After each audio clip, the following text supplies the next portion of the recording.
I felt it first while adjusting my portfolio strap, that hard knot pressing against my fingertips at the base of my neck. The college photography exhibition was just 3 days away, my biggest opportunity yet. But this lump sent ice through my veins. At dinner, I finally gathered courage to show my mother, Sarah, and father, Robert, pulling my hair aside with trembling fingers.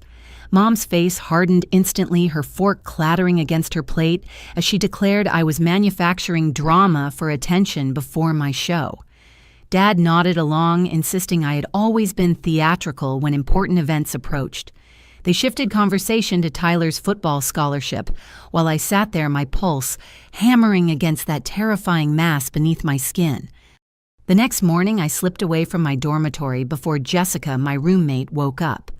The campus health center smelled like disinfectant, and fear making my stomach churn as I signed in with shaking hands.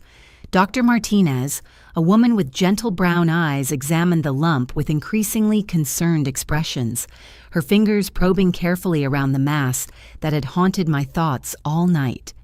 "Florence, I need to send you for an ultrasound immediately," she said, typing rapidly into her computer.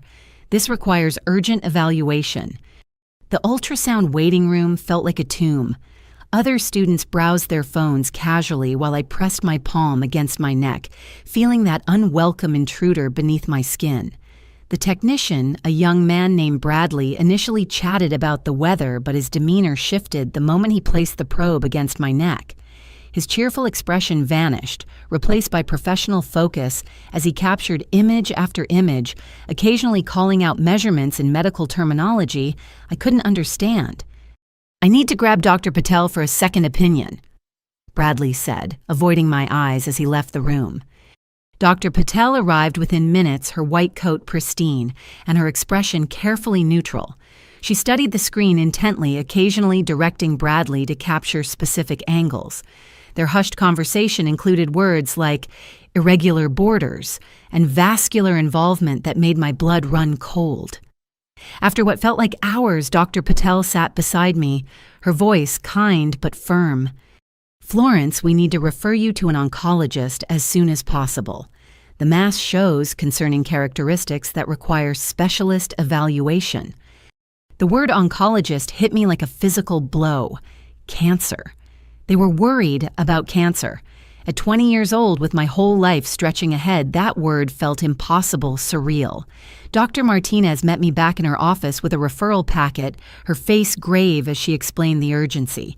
She scheduled an appointment with Dr. Nathaniel Green, supposedly the best oncologic surgeon in the state, for the following week. "Don't wait on this, Florence. Promise me you'll follow through," Dr. Martinez insisted, pressing the papers into my hands. I drove home in a daze, the referral documents on my passenger seat feeling heavier than my camera equipment. The house stood quiet in the afternoon sun, Mom's car absent from the driveway. I should have waited, should have prepared better for this conversation, but fear drove me inside, clutching those papers like a lifeline. The front door hadn't even closed behind me when Mom appeared from the kitchen, her expression shifting from surprise to suspicion as she spotted the medical center envelope in my hands.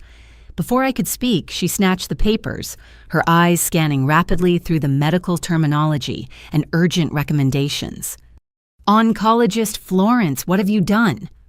Her voice rose with each word, color draining from her perfectly made-up face. "Mom, the doctors said the lump needs immediate evaluation. They're concerned about making money off gullible college students." Sarah's hands moved faster than I could react, tearing the referral into pieces. "These campus doctors get kickbacks for every specialist referral. It's a racket, Florence. I can't believe you fell for this." I watched in growing horror as she strode to the living room fireplace, those crucial papers crumbling in her manicured fingers. The flames consumed my diagnosis, my referral, my proof that something was terribly wrong. Orange light danced across her face as she fed each piece to the fire, her jaw set with determination. "Mom, please, I need those papers. The lump is real, I can feel it growing." She whirled on me, her blue eyes blazing with an intensity that made me step backward. "You've always done this, Florence. Every major event, every important moment for this family, you manufacture some crisis to steal the spotlight. Your brother's scholarship announcement is next week, and suddenly you have a mysterious lump. How convenient. This isn't about Tyler. This is about my health. The front door opened and Dad entered, immediately sensing the tension. Mom explained the situation in clipped tones, painting me as a hypochondriac, seeking attention through false medical scares. Dad's face darkened as he listened, his briefcase hitting the floor with unnecessary force. $2,000, Florence. That's what your little stunt at the health center cost us today.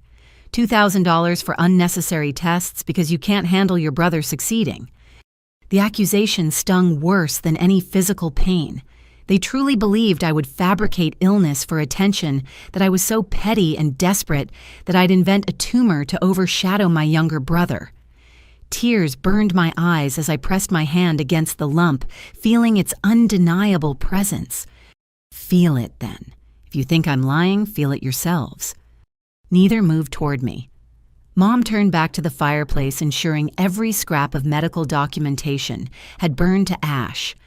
Dad loosened his tie, his voice taking on the lecturing tone I'd heard throughout my childhood whenever I disappointed them.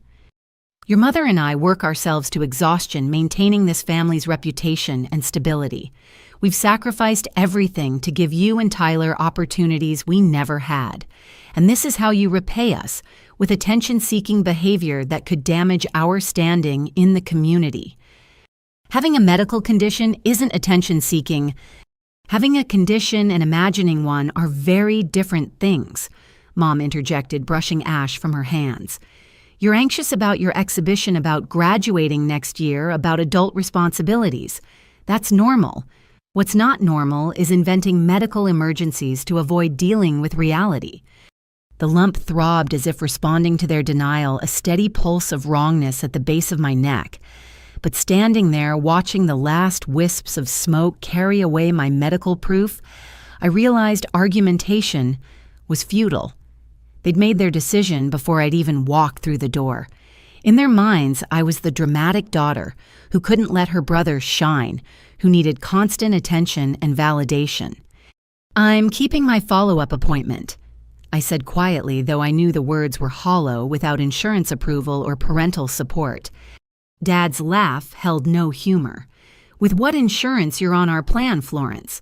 No specialist will see you without our authorization, and we're not authorizing treatment for imaginary conditions. Mom smoothed her skirt, already moving past this conversation in her mind. Dinner will be at 6. We're having Tyler's coach over to discuss scholarship details, so please wear something appropriate and try to be supportive of your brother for once. They left me standing there, the smell of burned paper still hanging in the air. My phone buzzed with a text from Jessica asking about my whereabouts, but I couldn't bring myself to respond. How could I explain that my parents had literally burned my cancer screening referral, that they'd rather maintain their perfect family image than acknowledge their daughter might be seriously ill? I climbed the stairs to my childhood bedroom, each step feeling monumental.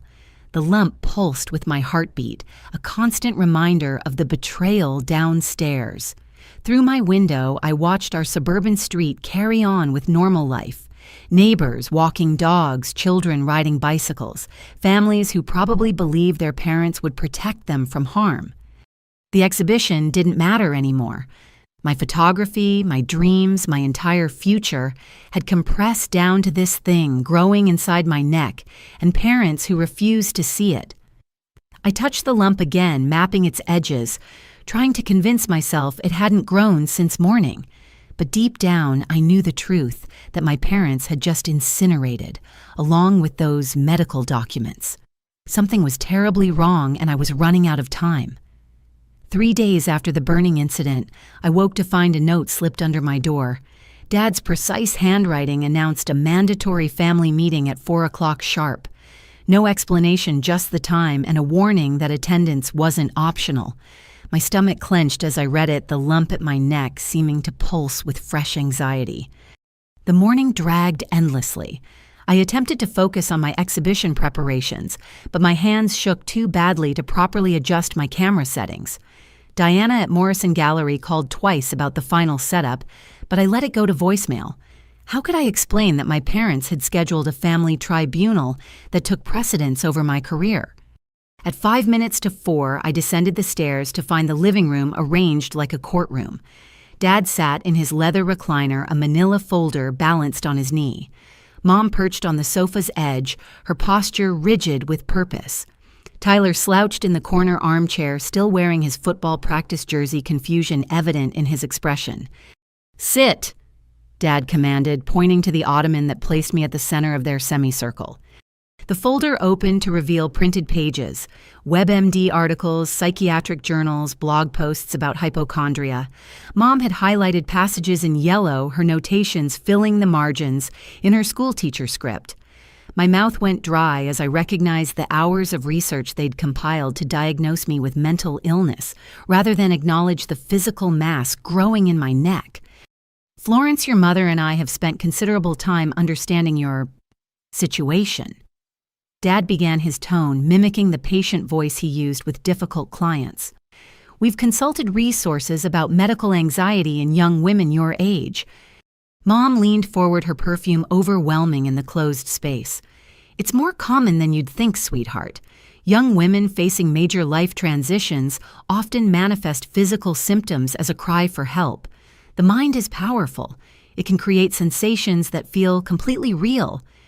The lump is real," I stated flatly, my hand instinctively moving toward my neck before I forced it back to my lap. "Of course it feels real to you," Mom continued, her voice dripping with false sympathy. "That's what makes psychosomatic conditions so challenging. Your brain has convinced your body that something exists."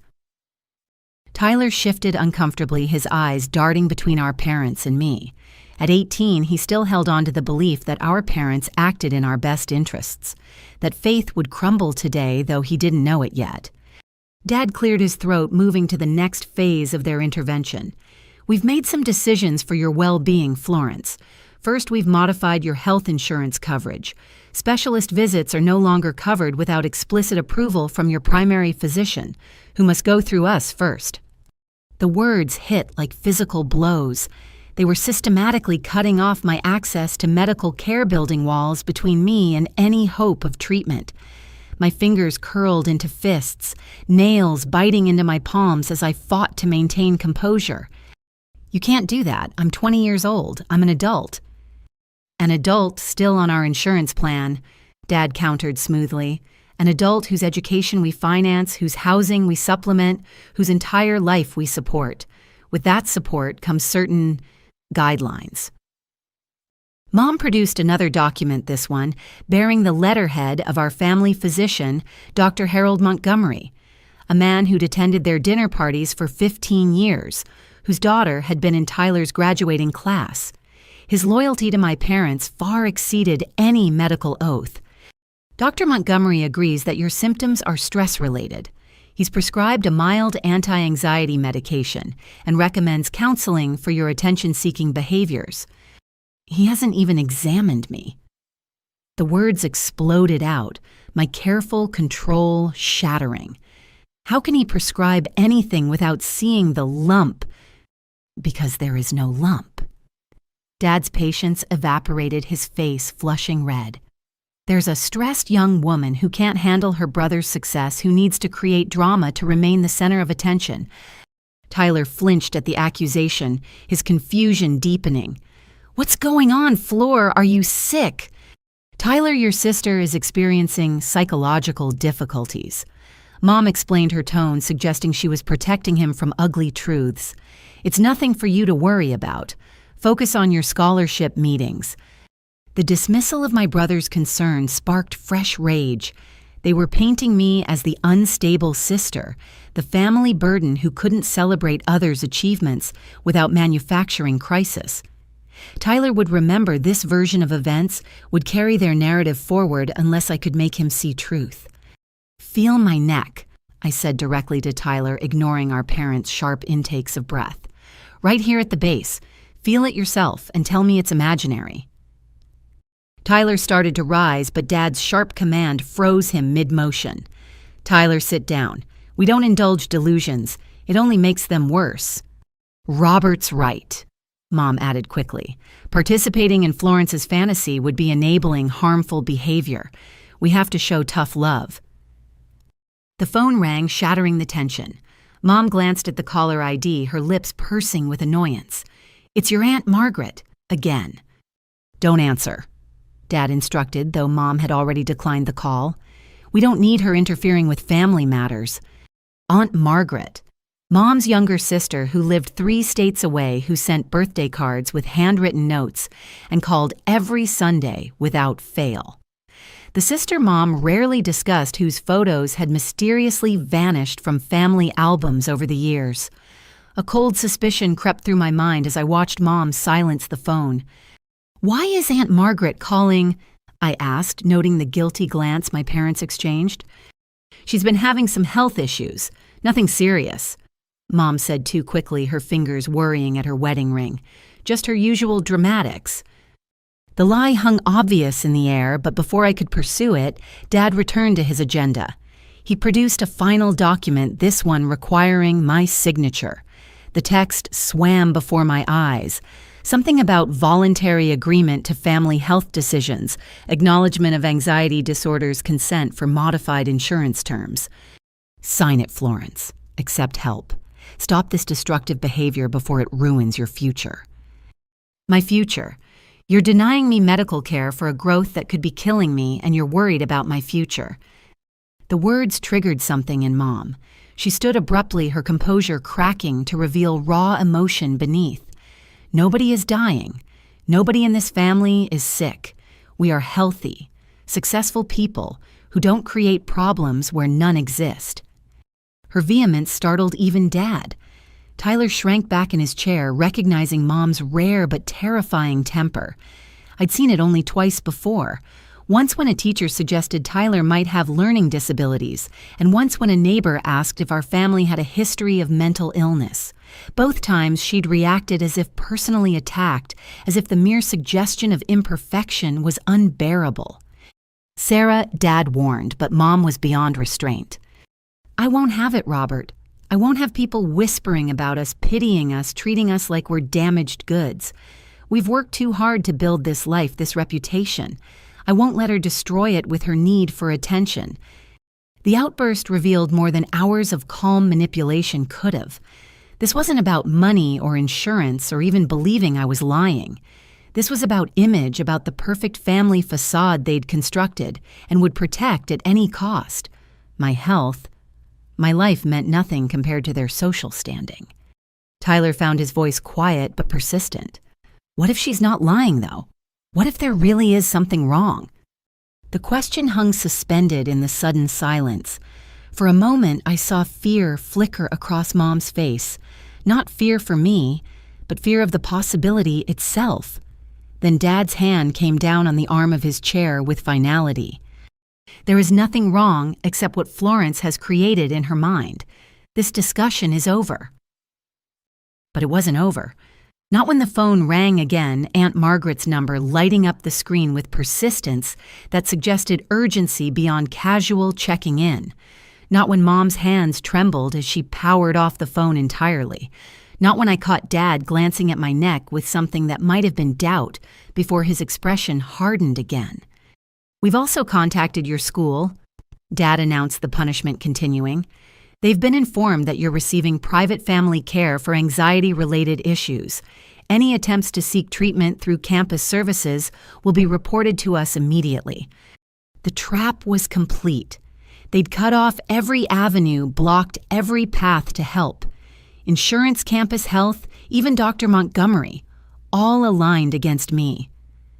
I sat on that ottoman feeling the walls close in the lump, throbbing with each panicked heartbeat. "This is abuse."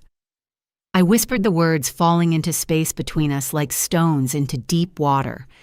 Mom laughed sharp and bitter. "Abuse. We're saving you from yourself, Florence. Someday you'll thank us for stopping this spiral before it consumed you. Someday you'll realize what you've done," I countered, standing on unsteady legs. "When it's too late, when this thing has spread beyond fixing, you'll remember this moment." "Enough dramatics," Dad said wearily. Sign the paper or pack your things. Those are your options. The ultimatum hung clear: compliance or homelessness. Submit to their version of reality or lose everything. I looked at Tyler, hoping to find an ally, but his face showed only confusion and the beginning of doubt. Their poison was already working, painting me as the unstable element in our perfect family dynamic.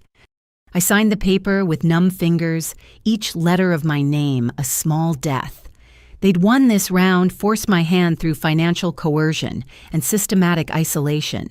But as I climbed back to my room, I pressed my fingers against the lump and made a promise.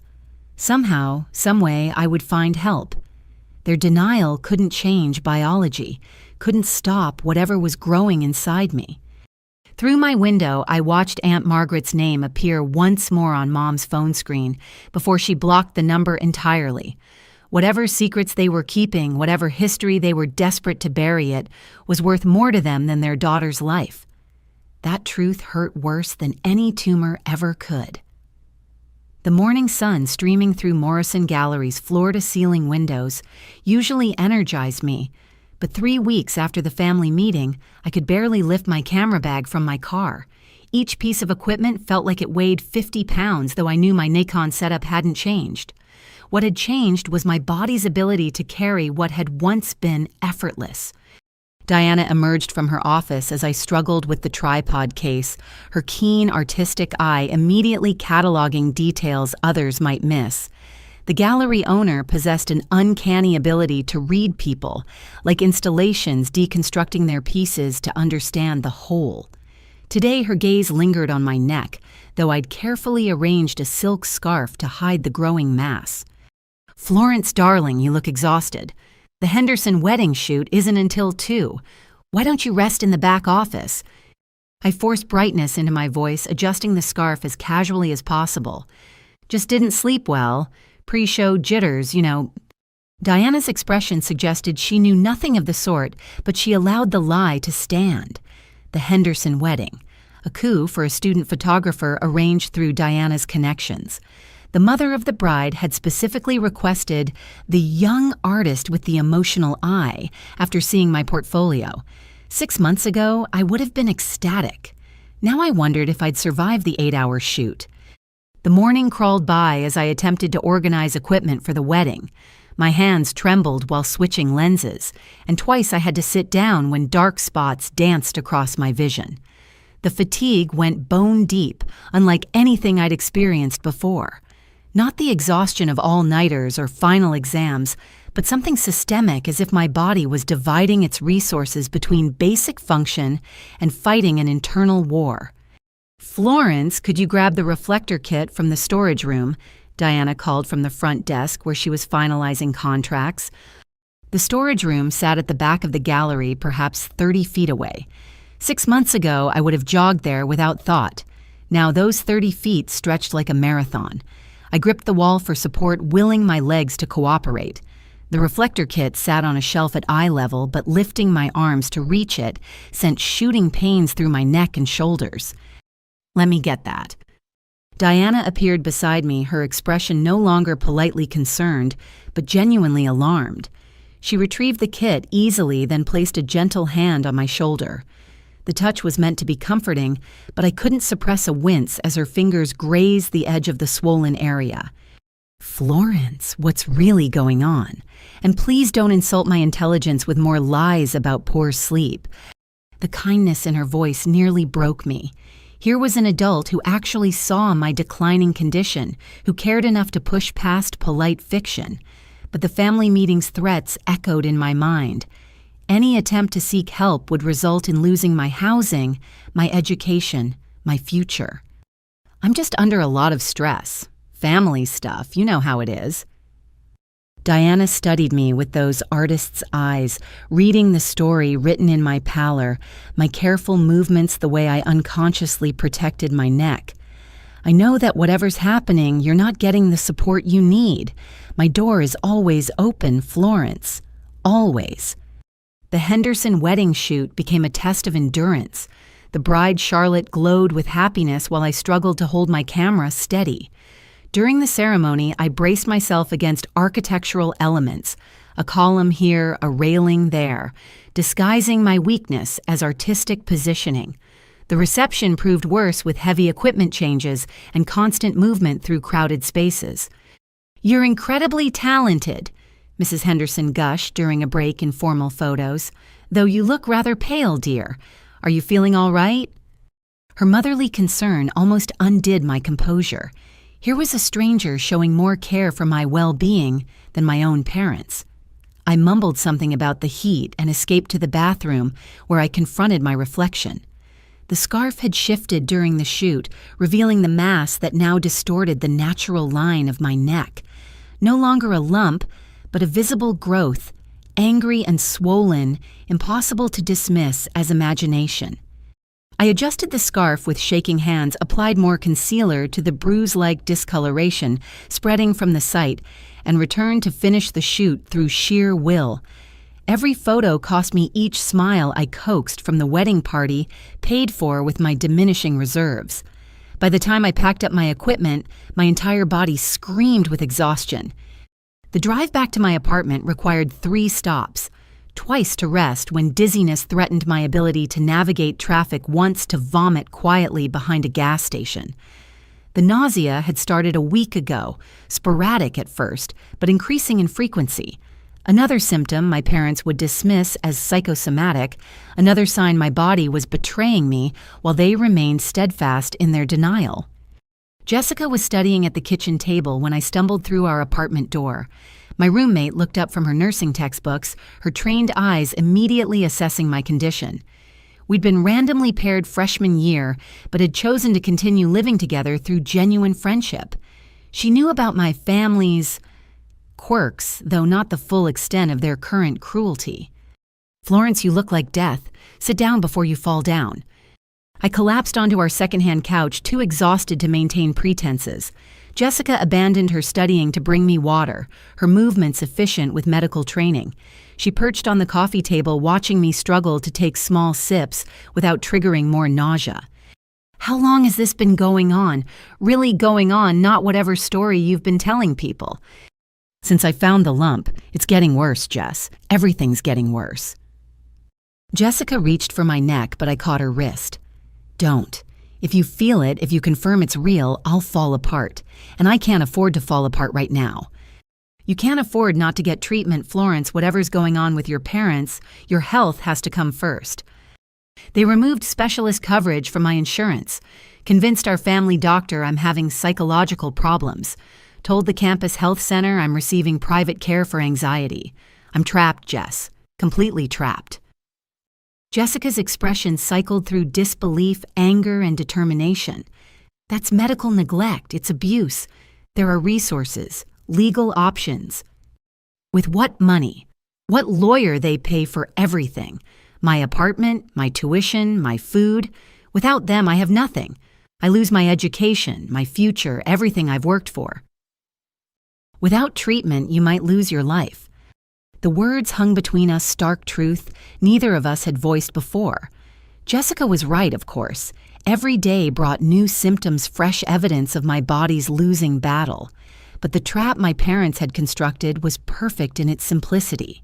Seek help and lose everything, or stay silent and potentially die. "I'm trying to find a way."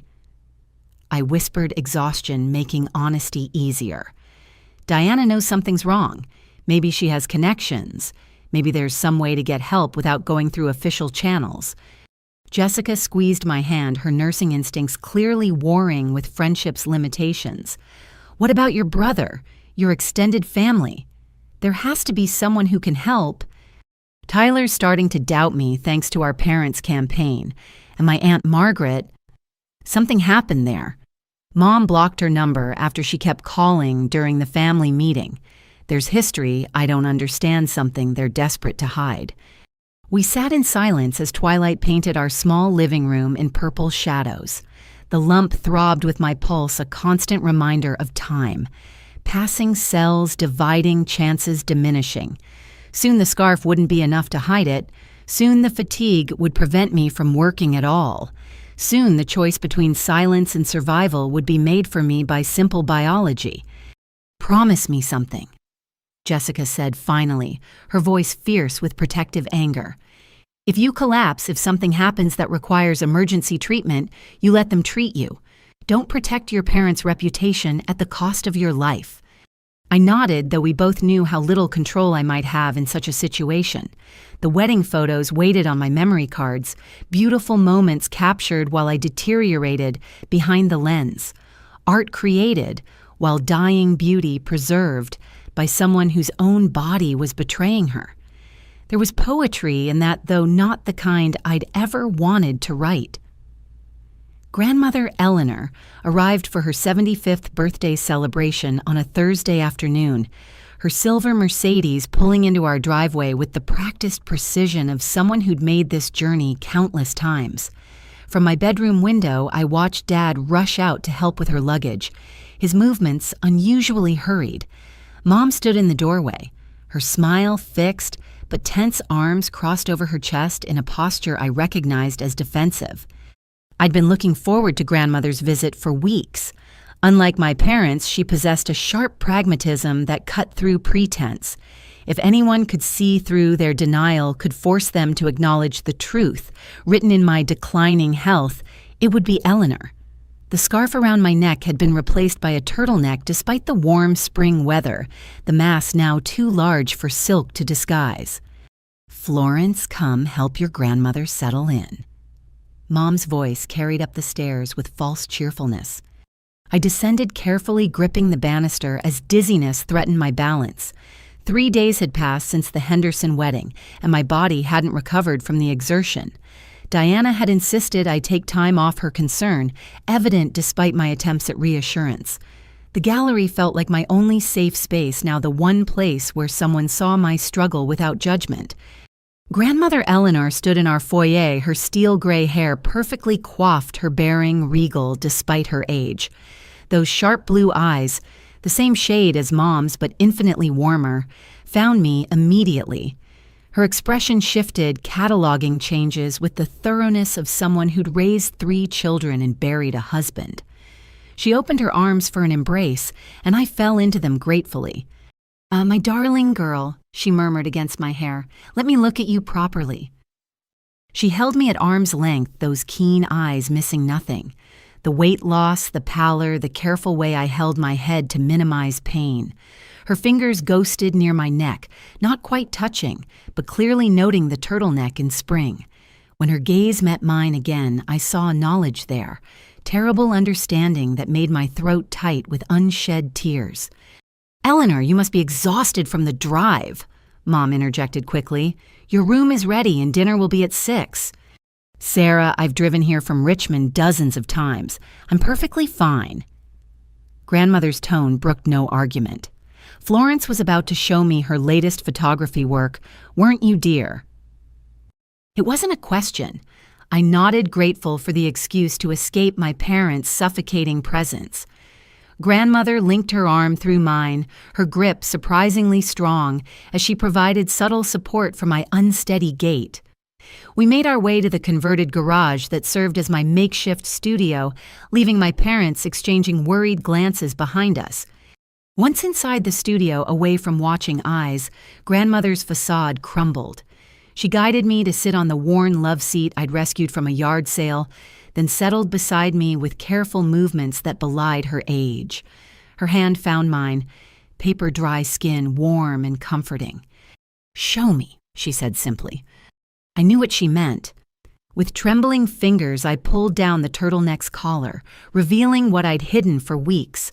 The mass distorted my neck's natural lines, swollen and angry-looking, with veins visible beneath stretched skin. Grandmother's intake of breath was sharp-pained, but she didn't look away. Instead, she studied it with the same unflinching gaze she'd once used to assess skinned knees and childhood injuries. "How long?" "I found it 2 months ago. It's grown significantly since then."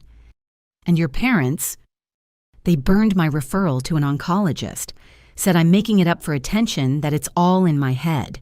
They've blocked me from getting treatment, convinced everyone I'm having psychological problems." Grandmother's face went very still, a dangerous kind of quiet I'd rarely seen from her. Her fingers tightened around mine as she visibly struggled with some internal battle. Finally, she spoke, her voice heavy with the weight of secrets. "Florence, I need to tell you." Dad's voice cut through the moment like a blade. He stood in the doorway, his expression carefully neutral, but his posture rigid with warning. "Robert's on the phone from Seattle. He wanted to wish you happy birthday." "Robert can wait," Grandmother said firmly. "I'm speaking with my granddaughter." "It's international. The connection is poor. You should take it now." They stared at each other, some silent communication passing between them that I couldn't decipher. Grandmother's jaw worked as if she were chewing words too dangerous to speak. Finally, she rose, squeezing my shoulder as she passed. "We'll continue this later, Florence, I promise." But we wouldn't. I realized that as I watched Dad escort her back to the house, his hand firm on her elbow, his head bent close to hers in urgent conversation. Whatever Grandmother had been about to reveal, Dad would ensure she stayed silent. The family secrets would remain buried, even if they buried me alongside them. Dinner that night was an exercise in suffocating normalcy. Tyler dominated conversation with stories from spring football practice, while Mom orchestrated the meal with her usual precision. Grandmother sat quietly pushing food around her plate, her gaze occasionally finding mine across the table. Each time our eyes met, I saw apology there, mixed with frustration, and something that might have been fear. "Florence hasn't been eating much lately." Mom observed, her tone light but pointed as she noticed my mostly untouched plate. Another symptom of her anxiety issues. "Anxiety." Grandmother's voice sharpened. "What anxiety issues?" "Oh, we didn't mention it in our calls. Florence has been struggling with some psychological challenges. Attention-seeking behaviors, somatic complaints, very common in young women her age." The lie fell into the space between us like a gauntlet. Grandmother's knuckles whitened as she gripped her fork, her gaze moving between my parents with dawning understanding. She'd raised Sarah new.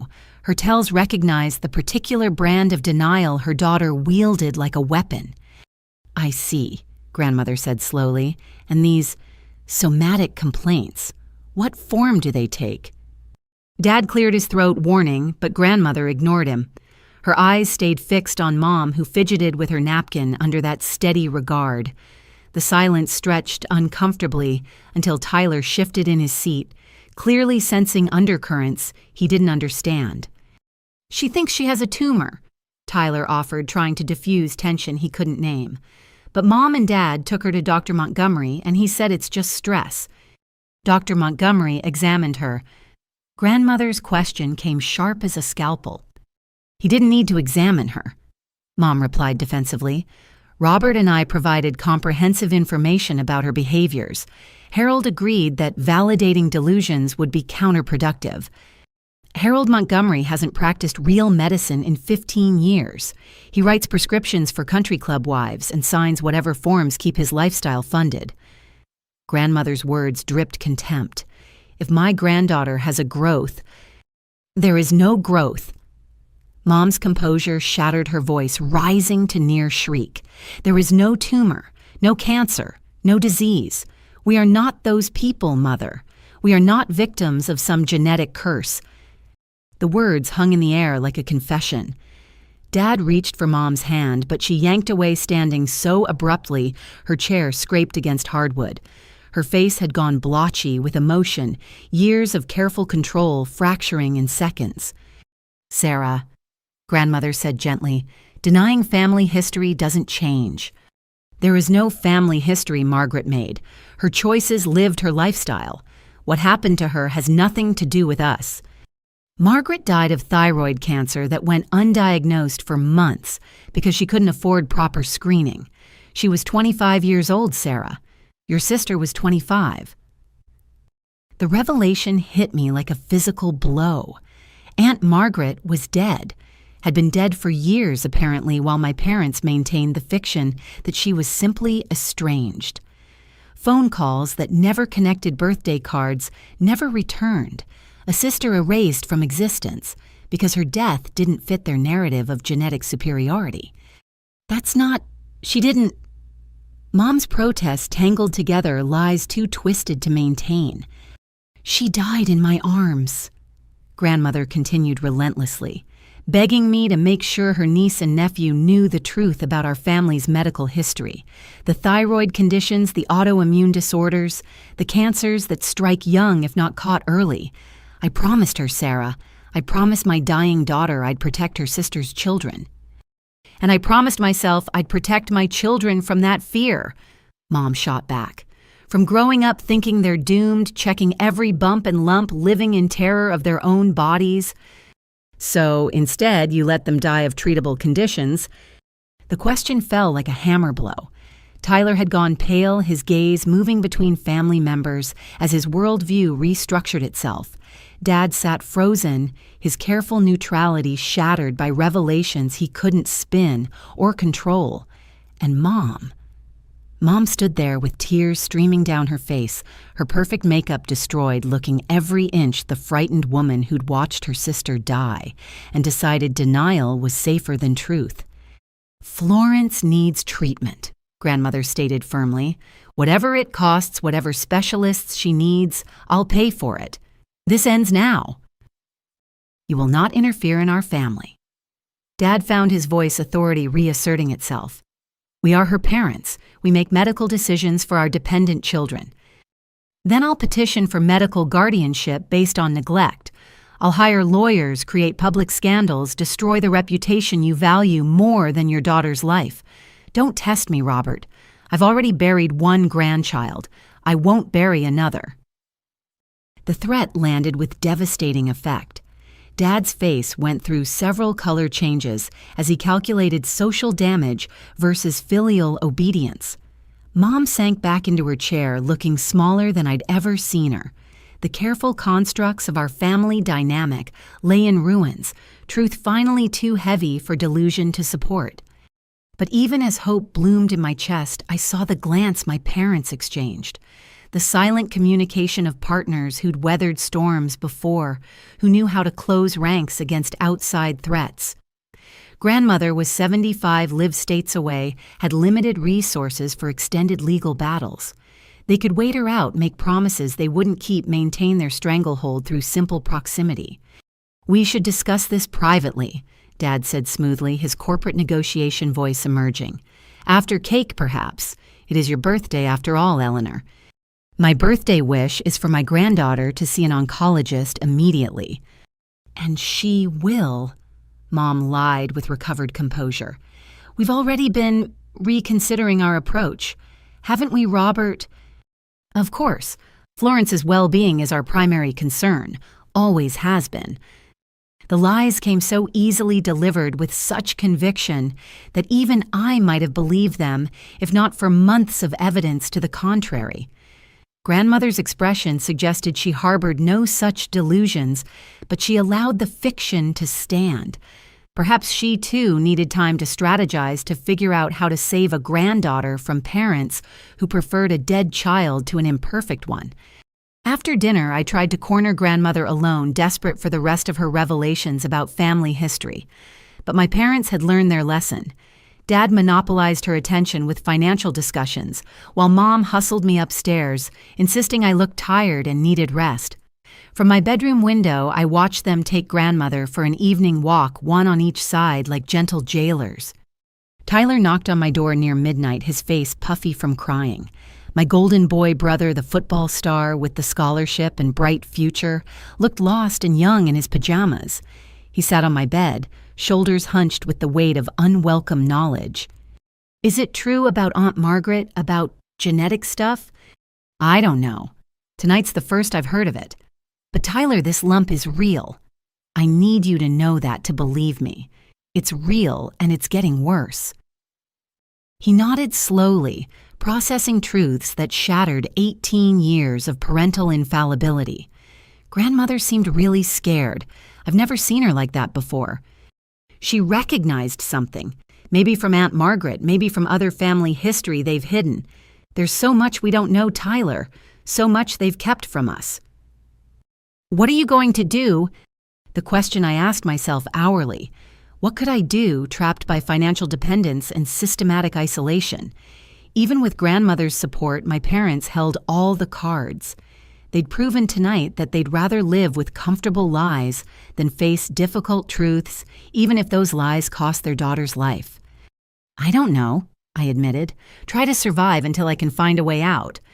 Tyler hugged me, then careful of my neck, his football player's strength tempered by newfound awareness of my fragility.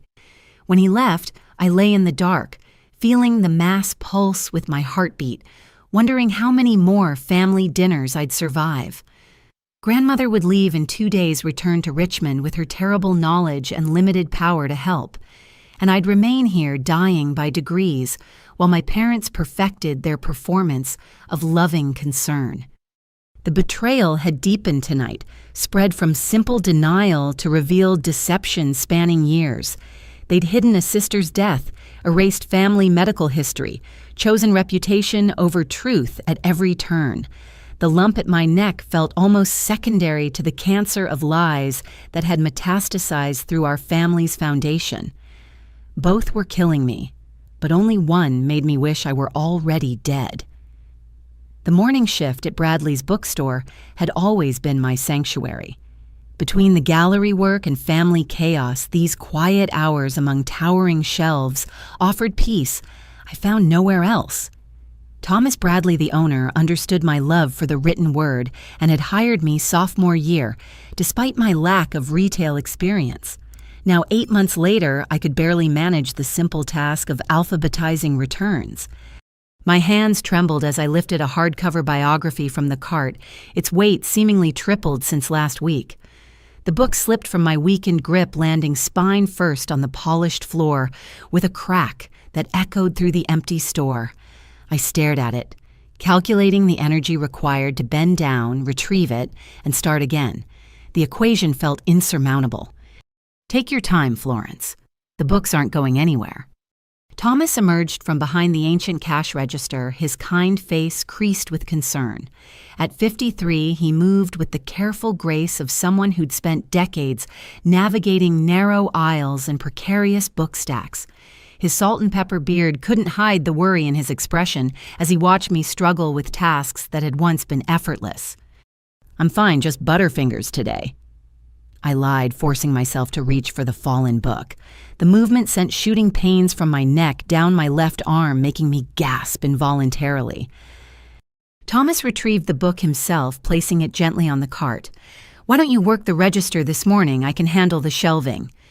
But you hired me specifically for the physical work so you could focus on inventory and customer service. I hired you because you treat books like treasures and customers like friends. The rest is just logistics. His kindness threatened my carefully maintained composure. Thomas had never pried into my declining health, never questioned the scarves and turtlenecks in increasingly warm weather. But he'd quietly adjusted my duties, reduced my hours while maintaining my pay, created a safety net I desperately needed but couldn't acknowledge without falling apart. I made it 90 minutes before the first wave of vertigo struck. A customer was asking about travel guides to Italy, her voice fading in and out like a badly tuned radio. I gripped the counter's edge knuckles, white with effort, trying to focus on her moving lips. The fluorescent lights seemed to pulse with my heartbeat, each throb sending lightning through my skull. Miss, are you all right?" The woman's concern pierced through the fog. I forced my eyes open. When had I closed them? To find her leaning across the counter, one hand extended as if to catch me. Behind her, Thomas had abandoned his pricing to move closer, his body language coiled to spring into action. Just a head rush. I managed the words thick and clumsy. The travel section is on the second floor, left side, past the reading nook.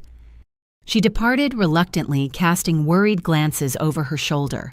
Thomas waited until the door chimes settled before approaching his movements, careful as if I might spook like a wounded animal. He'd seen through my bravado from the beginning, I realized. had been watching me deteriorate for weeks with the patience of someone who understood suffering.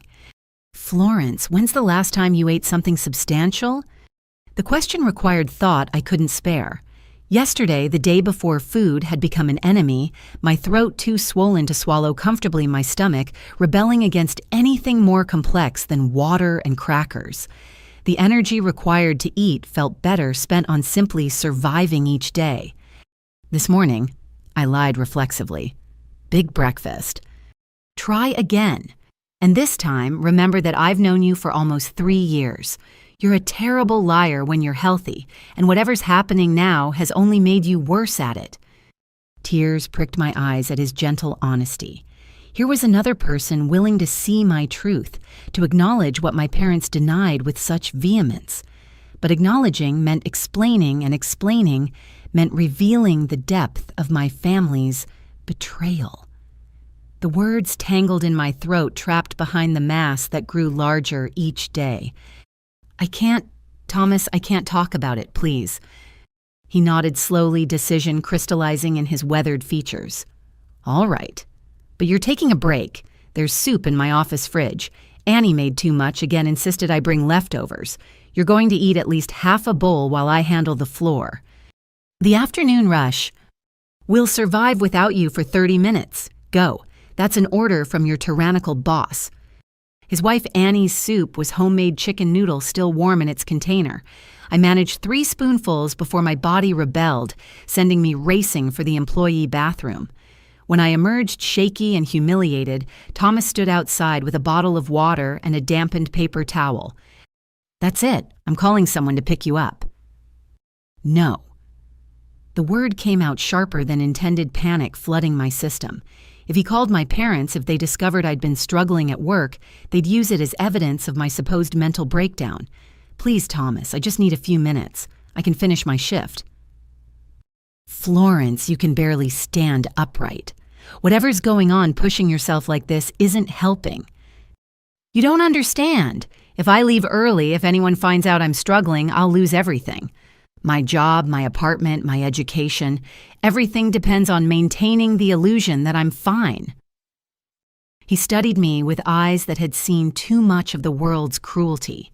Thomas had bought the bookstore after a career in social work burning out on a system that failed the vulnerable.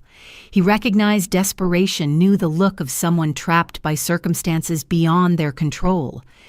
"All right," he said finally, "but we're doing this my way. You're going to sit behind the counter on the stool. No lifting, no climbing, no exertion beyond ringing up purchases. If you feel faint again, you tell me immediately. Deal." I nodded gratefully, following him back to the register on unsteady legs. The next hour passed in a blur of transactions and forced smiles. Regular customers commented on my appearance. "You look tired, dear," and "Are you feeling all right?" Each observation another crack in my failing facade. Then Mrs. Patterson arrived with her weekly romance novel selection, chattering about her grandchildren as I scanned her books. The scanner felt impossibly heavy in my hand, the simple motion of passing it over barcodes requiring tremendous concentration. Black spots danced at the edges of my vision, multiplying with each breath. "Florence." Mrs. Patterson's voice seemed to come from very far away. "Honey, you're swaying." I tried to respond, to reassure her that everything was fine, but my tongue felt thick, uncooperative, and the black spots were joining together into a creeping darkness that consumed my peripheral vision. The last thing I heard was Thomas shouting my name before the world tilted sideways and disappeared entirely. Consciousness returned in stages.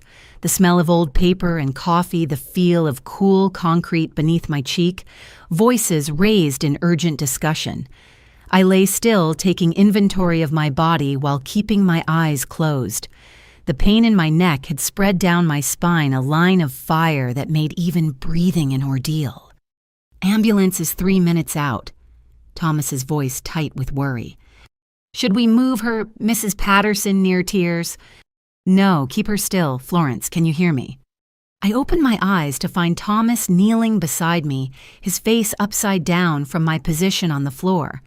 Behind him, Mrs. Patterson clutched her romance novels like prayer books, her expression stricken. Other customers had formed a loose circle, their faces mixtures of concern and morbid curiosity. "Don't," I whispered, panic giving me strength to push up on one elbow. "Please, Thomas, cancel the ambulance. I can't go to the hospital." "You collapsed, Florence. You need medical attention." "I can't. They'll call my parents. I can't. Please." But it was too late. Sirens wailed in the distance, growing louder with each second. Soon EMTs would arrive, would see the mass distorting my neck, would ask questions I couldn't answer without revealing months of deliberate neglect. The hospital would want insurance information, emergency contacts would insist on notifying my parents as their barely adult daughter arrived unconscious and obviously ill. Thomas gripped my hand as the sirens reached deafening levels. "Whatever's been happening, it ends here. You're going to get help whether your parents approve or not." The bookstore's door chimes sang their gentle song as EMTs rushed in with equipment and professional efficiency. They surrounded me with skilled hands and careful questions, their faces carefully neutral as they cataloged vital signs that told a story of systemic failure. One of them, a young woman with kind brown eyes, carefully moved my collar to place monitoring equipment and couldn't suppress her intake of breath. "How long have you had this mass, honey?" "2 months. I admitted, too exhausted for lies. "Maybe longer." "And you're being treated by—" "No one. My parents won't let me see a doctor. They think I'm making it up." The EMTs exchanged glances over my head, professional communication that spoke volumes. The woman squeezed my shoulder gently as they prepared to move me onto a gurney. "Well, you're going to see lots of doctors now. We're taking you to St. Mary's and they're going to take excellent care of you." As they wheeled me through the bookstore, past shelves that had been my refuge, and customers who'd shown more concern than my own family, I caught sight of Thomas. He stood by his register phone already in hand, jaw set with determination. He'd call my parents, I knew, but not to enable their delusions. Thomas Bradley had spent a career protecting the vulnerable, and today that included me. The ambulance doors closed on my old life, the one where I pretended everything was fine, where I hid my symptoms and enabled my parents' denial. Whatever came next, whether treatment or confrontation or the complete destruction of my family's carefully constructed image, it started with this unwilling journey toward truth.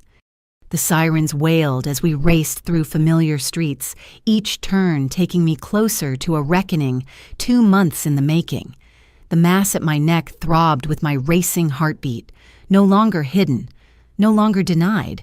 For better or worse, my collapse at Bradley's bookstore had brought everything into the light. The emergency room at St. Mary's Hospital buzzed with controlled chaos, but my cubicle felt like an island of terrible stillness. I'd been here 2 hours, poked and prodded by a succession of increasingly concerned medical professionals. The initial EMT report had triggered a cascade of tests, each result adding urgency to my case. Now I waited for Dr. Walsh, the emergency attending physician, to return with the MRI results. The machine had been a nightmare of claustrophobia and noise, 45 minutes of lying perfectly still, while magnetic fields mapped the invader in my neck. The technician had maintained professional composure, but I'd caught her expression when she thought I wasn't looking. The same recognition I'd seen in every medical professional who'd examined me today. Whatever they saw, it wasn't good. Florence. I'm Maria Santos from Patient Services. A woman entered carrying a clipboard and wearing the carefully neutral expression of someone trained to deliver difficult news. "I understand you're here alone. We should discuss your insurance situation and contact your emergency contacts. My parents have been called. They're on their way." Maria settled into the visitor's chair, her movements practiced and soothing. "I see you're listed on your parents' insurance, but there are some flags in the system about coverage limitations. Can you tell me about that?" The whole sordid story spilled out. The burned referral, the family meeting, the systematic blocking of medical care. Maria's expression never changed, but her note-taking became increasingly rapid. When I finished, she set down her pen with careful deliberation.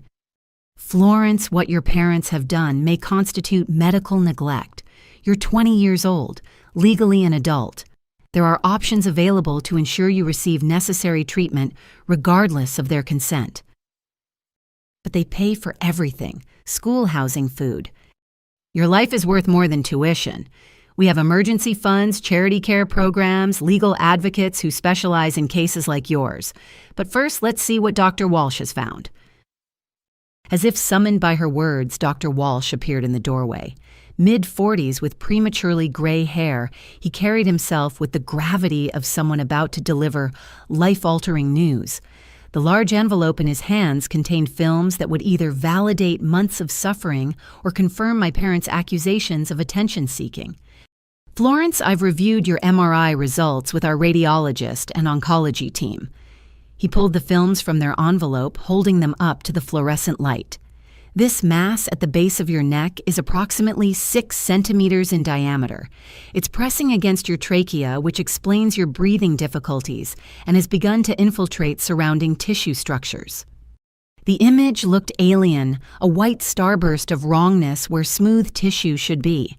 6 centimeters, larger than a golf ball, smaller than a tennis ball, but devastating in its implications. Dr. Walsh traced the edges with his pen, indicating tendrils that reached like grasping fingers toward vital structures. "Based on the imaging and your blood work, we're looking at what appears to be an aggressive thyroid malignancy. The good news is that it's still operable, though barely. Another few weeks of growth and we'd be having a very different conversation." Cancer. The word felt strange in my mouth, simultaneously validating and terrifying. It's actually cancer. "I'm afraid so. We'll need to do a biopsy for specific typing, but given the imaging characteristics and your symptoms, I'm confident in this preliminary diagnosis. The question now is how quickly we can get you into surgery." Maria leaned forward. "Dr. Florence's parents have been preventing her from seeking treatment. They've blocked her insurance coverage for specialists and convinced her primary physician she's having psychological problems." Dr. Walsh's professional mask slipped, revealing genuine anger. This young woman has a visible tumor that any first-year medical student could identify. How could any parent—" He stopped himself, professionalism reasserting. "I apologize. Let's focus on moving forward." "My parents will be here soon," I said quietly. "They'll try to remove me, claim I'm being dramatic, that you're overreacting." "They can try," Dr. Walsh said firmly, "but you're admitted under my care now and I won't release you without treatment. Maria, can you please have security on standby and contact our legal team about emergency medical custody if needed?" The preparation proved prescient. 20 minutes later, my parents burst through the emergency room doors like avenging angels of denial. Mom's perfect composure had cracked makeup smeared from angry tears. Dad's face bore the purple flush of rage his executive presence wielded like a weapon against anyone in his path. "Where is our daughter?" Dad demanded of the first nurse he encountered. "Florence Mitchell. We're taking her home immediately." I heard their voices before I saw them, that familiar combination of authority and barely controlled hysteria. Maria squeezed my shoulder reassuringly before stepping out to intercept them. Through the thin curtain, I could hear the collision of irresistible force meeting immovable object. "Mr. and Mrs. Mitchell, I'm Maria Santos from Patient Services. Your daughter is receiving critical care." "Our daughter is a hypochondriac who's wasting valuable hospital resources," Mom interrupted. "We have documentation from our family physician about her attention-seeking behaviors." "Ma'am, your daughter has a 6-centimeter mass at the base of her neck that's threatening her airway.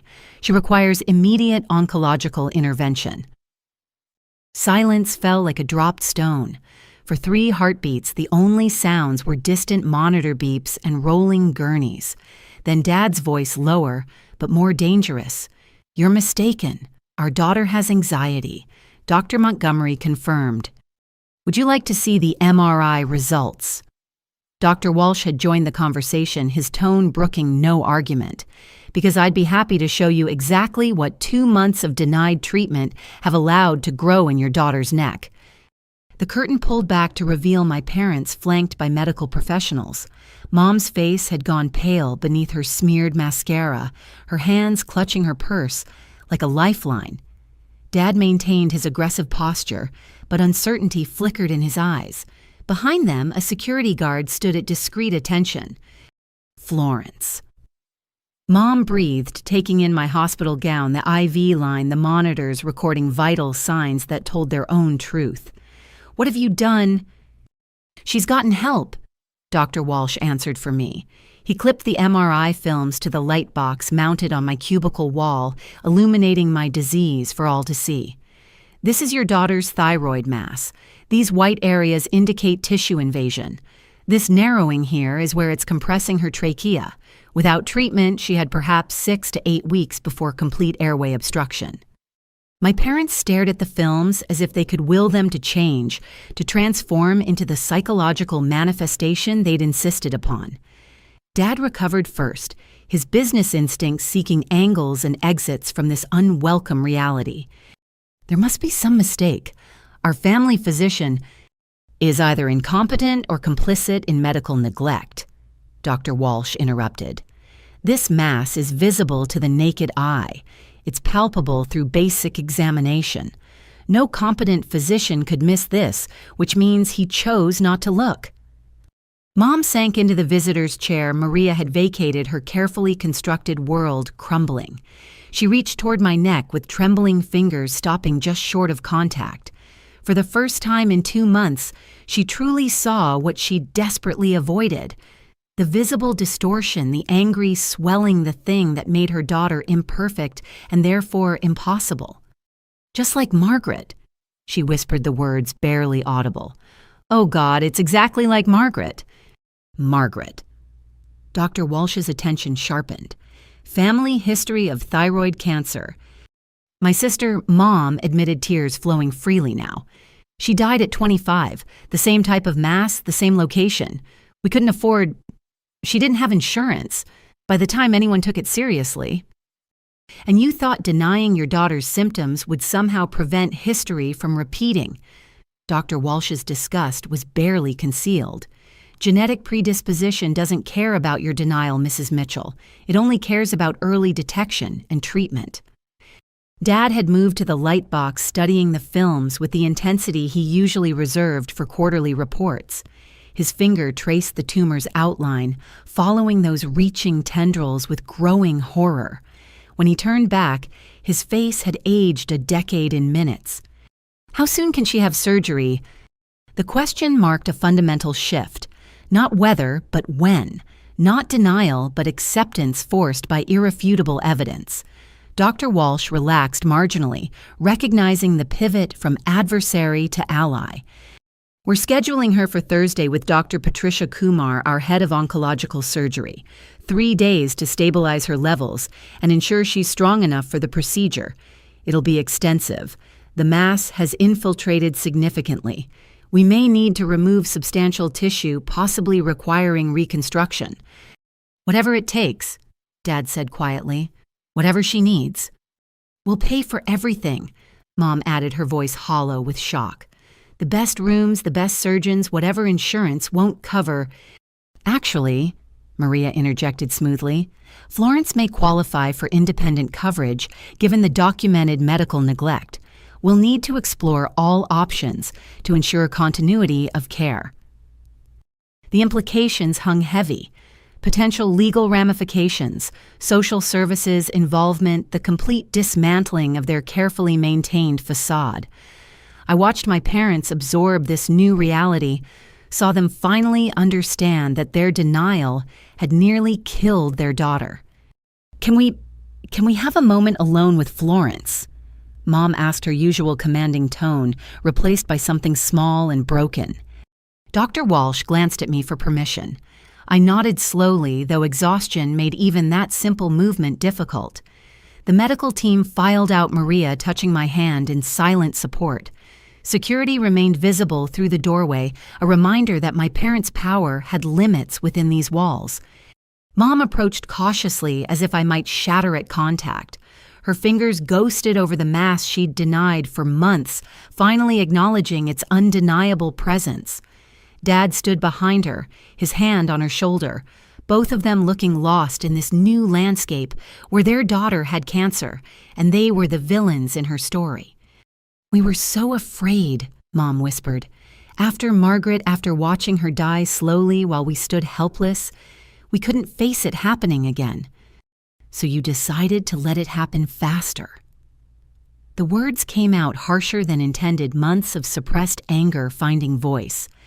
Dad flinched as if slapped. "We thought, if we didn't acknowledge it, if we refused to let it be real..." "Cancer doesn't care about your acknowledgement. It grows regardless. Every day you denied it, every doctor's appointment you blocked, every time you called me attention-seeking. The tumor just got bigger, stronger, harder to remove." "We know," Mom sobbed. "We know, baby. We're so sorry. We'll do better. Be better. Whatever you need. I need surgery. I need treatment. I need parents who believe me when I say something's wrong with my body." They nodded in unison, broken dolls, accepting whatever terms might buy forgiveness. But trust once shattered doesn't rebuild with simple apologies. They'd chosen their reputation over my life, their comfort over my health. The mass in my neck would be removed, but the scars of their betrayal would last far longer than any surgical incision. "Thursday," I said finally. "We focus on Thursday. Everything else we'll deal with after I survive this." If I survived this. The unspoken possibility lingered as my parents retreated to the waiting room, their empire of denial reduced to rubble by black and white films that showed death growing in increments. The MRI had revealed more than cancer. It had exposed the malignancy of their love, conditional and image-obsessed, willing to sacrifice truth for the comfort of lies. Dr. Walsh returned to discuss pre-operative procedures, his professional kindness a balm after the emotional bloodletting. As he spoke of biopsies and staging of survival rates and treatment protocols, I touched the mass that had saved me through its very existence. Without its undeniable growth, I might have believed their gaslighting might have accepted that my pain was psychological rather than physical. The tumor had forced truth into light, dragged secrets from shadows, made denial impossible, even for masters of self-deception. In trying to kill me, it had paradoxically set me free. The hospital room felt different at night, transformed from clinical efficiency to something more intimate and vulnerable. Maria Santos had pulled strings to keep me in a private room for observation, away from the emergency department's chaos. The official reason involved monitoring my compromised airway, but I suspected she wanted to create a safe space away from my parents' influence. Tyler arrived at 8:30, still in his football practice gear, grass stains on his knees and worry etched across his young face. He'd driven himself, defying our parents' instructions to wait until they could properly explain the situation. One look at me truly looked without their filter of denial, and his composure cracked. Jesus, Floor, it's huge. How did they not see this? He approached slowly, as if I might break from sudden movement. The brothers who'd once wrestled in the backyard now faced each other across a chasm of medical neglect and family lies. I could see him processing the visible evidence, reconciling the sister he thought he knew with the patient before him. "They saw it," I said quietly. "They just chose not to believe it." Tyler sank into the bedside chair, his athletic frame folding in on itself. Somewhere between the family meeting and this moment, my little brother had begun his journey toward uncomfortable adulthood, the kind that comes from discovering your protectors can be your greatest threats. "I found something," he said after a long silence. "After grandmother's visit, after what she said about Aunt Margaret, I went looking." My heart rate monitor betrayed my sudden interest, beeping faster as Tyler pulled out his phone. He'd photographed pages from what looked like old documents, the images slightly blurry but readable. Medical records, death certificates, correspondence, and faded ink. "Mom keeps a box in the attic," Behind the Christmas decorations, inside another box, labeled Tax Returns 1995. I don't think Dad even knows it exists. He scrolled through images with shaking fingers. Aunt Margaret died on May 15th, 20 years ago. Papillary thyroid carcinoma with lymphatic involvement. Says here it was treatable if caught early. The words on the screen blurred as tears filled my eyes. My aunt, my namesake in stubbornness, if not in name, had died of exactly what grew in my neck. Treatable, if caught early. A refrain that would haunt my parents if they had any conscience left. There's more? Tyler continued, his voice thick with emotion. Grandmother's sister, Elizabeth, died at 32. Same thing. Great Aunt Rose on Mom's side, 28. There's a genetic counselor's report from 15 years ago recommending annual screenings for all family members starting at age 18. 15 years ago, when you were 3 and I was 5. They knew Flor. They've known our entire lives that we were at risk, and they did nothing. Worse than nothing, they actively hid it. A knock interrupted our devastating archaeology. Maria entered with a young man in scrubs who introduced himself as Dr. Benjamin Park, the overnight hospitalist. He looked barely older than Tyler, but his eyes held the weight of someone who'd already seen too much preventable tragedy. I've been reviewing your case, Dr. Park said, settling at the foot of my bed. Maria filled me in on the family dynamics. I'd like to keep you for observation tonight, given your airway compromise and the emotional stress of today's revelations. My parents have no say in your medical care. You're 20 years old, legally competent, and in a safe environment. They can visit during normal hours if you choose to allow it, but they cannot remove you against medical advice. The relief nearly undid me. For months, I'd been trapped in their web of denial, isolated from help by financial dependence and systematic gaslighting. Here, finally, were professionals who saw through the facade, who prioritized my health over their comfort.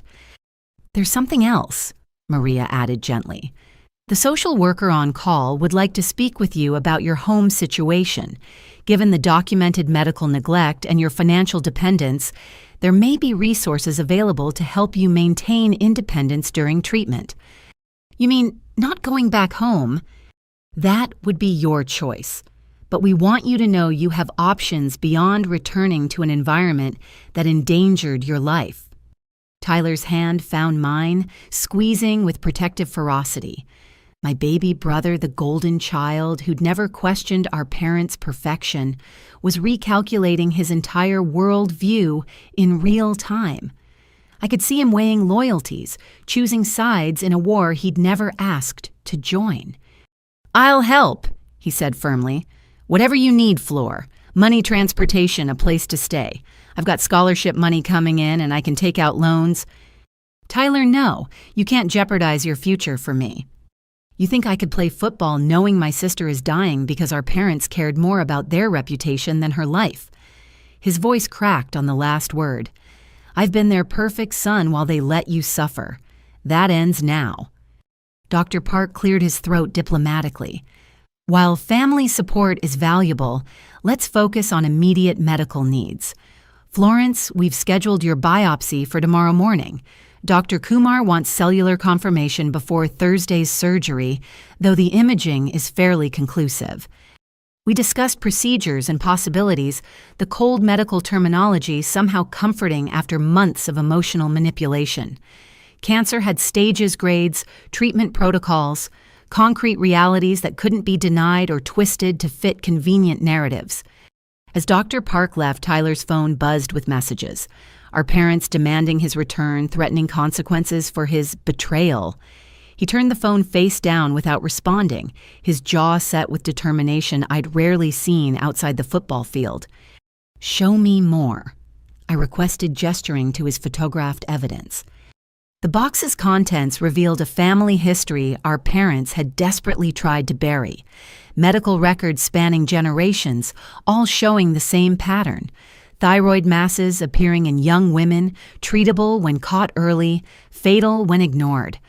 Margaret's records were the most detailed, including increasingly desperate letters to various clinics begging for payment plans, charity care, anything to save her life. "This one got to me," Tyler said, showing me a handwritten note in Margaret's distinctive scrawl. It's dated 2 weeks before she died. "Sarah, I know you're scared for your future children, but promise me you won't hide from this. Promise me you'll tell them the truth, get them tested, give them the chance I didn't have. Love them enough to face the fear. All my love, Maggie." "She broke her promise," I whispered. Mom read this, held her dying sister's last wish, and decided comfortable lies were easier than uncomfortable truths. "There's one more thing," Tyler said reluctantly. "I wasn't sure if I should show you, but you deserve to know everything." The final image showed a birth certificate. Margaret Ann Mitchell, born 3 years before Mom died at 25. But it was the attached note that stole my breath. A genetic test result showing Margaret had been adopted. No blood relation to our mother, no shared genetic risk. "She wasn't even genetically related," Tyler said unnecessarily. "Mom let her adoptive sister die of a hereditary disease that couldn't have been hereditary for her, and then used her death to justify hiding the real family history from us." The betrayal deepened with each revelation, layers of deception, peeling back to reveal a rotten core. Our parents hadn't just denied my illness, they'd built entire false narratives, created fictional genetic connections, used a beloved sister's death as an excuse for cowardice. "I can't go back there," I said with sudden clarity. "Even after surgery, even if they apologize and promise to change, I can't live with people who would rather see me dead than imperfect." Tyler nodded, already thinking ahead with the strategic mind that made him a star quarterback. "Jessica would let you stay with her. Or there's my friend Marcus. His family has that garage apartment they've been wanting to rent. We'll figure it out, Flor. You're not alone anymore." Maria returned with forms about medical power of attorney emergency contacts, insurance alternatives. As I filled them out, naming Tyler and grandmother Eleanor instead of my parents, I felt something shift. The mass in my neck remained. Cancer still grew with each passing hour, but I was no longer trapped by their denial. "Your parents are in the waiting room," Maria mentioned carefully. "They've asked to see you several times. Security is keeping them there, but I wanted you to know." "Let them wait," Tyler said fiercely. "Let them sit there all night thinking about what they've done." But I was already beyond anger, floating in that strange space between diagnosis and treatment, where everything feels simultaneously urgent and suspended. My parents had made their choices prioritize their fears over my life. Now I would make mine, choosing survival over family harmony, truth over comfortable lies. "Tell them visiting hours start at 9 tomorrow," I decided. "If they want to see me, they can wait like everyone else." Maria smiled approvingly and left to deliver the message. Tyler settled in for the night, ignoring our parents' increasingly frantic texts. We talked quietly about everything and nothing. His football season, my photography, the future that suddenly seemed both more precious and more precarious. The truth had unraveled completely now, 2 decades of deception exposed by one stubborn tumor. In trying to protect us from genetic destiny, our parents had nearly ensured its fulfillment. The irony might have been amusing if it weren't so nearly fatal. As midnight approached and Tyler dozed in the uncomfortable chair, I touched the mass that had changed everything. Thursday's surgery loomed with all its risks and uncertainties, but for the first time in months, I faced it with truth as my companion rather than denial as my enemy. The cancer might kill me still.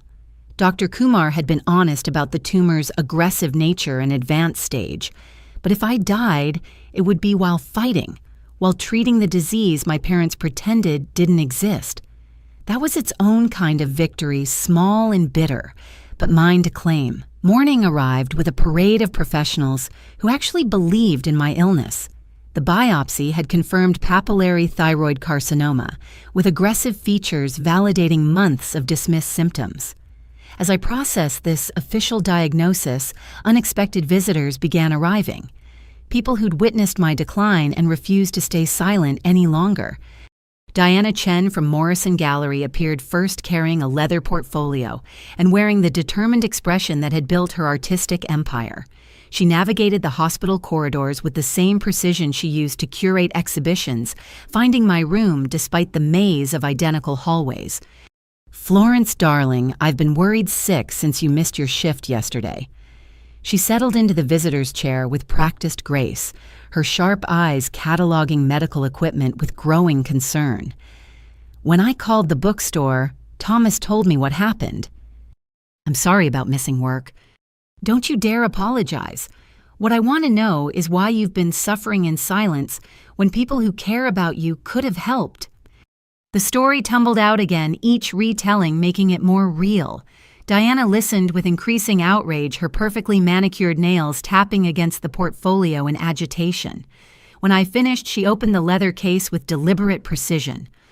"I started documenting your decline 6 weeks ago," she said, spreading photographs across my hospital blanket. "At first, I thought you were stressed about the exhibition, but as an artist, I notice bodies, how they move, how they occupy space, how they change." The photographs told my story more eloquently than words ever could. The first showed me hanging a piece in early January, stretching easily to reach high corners.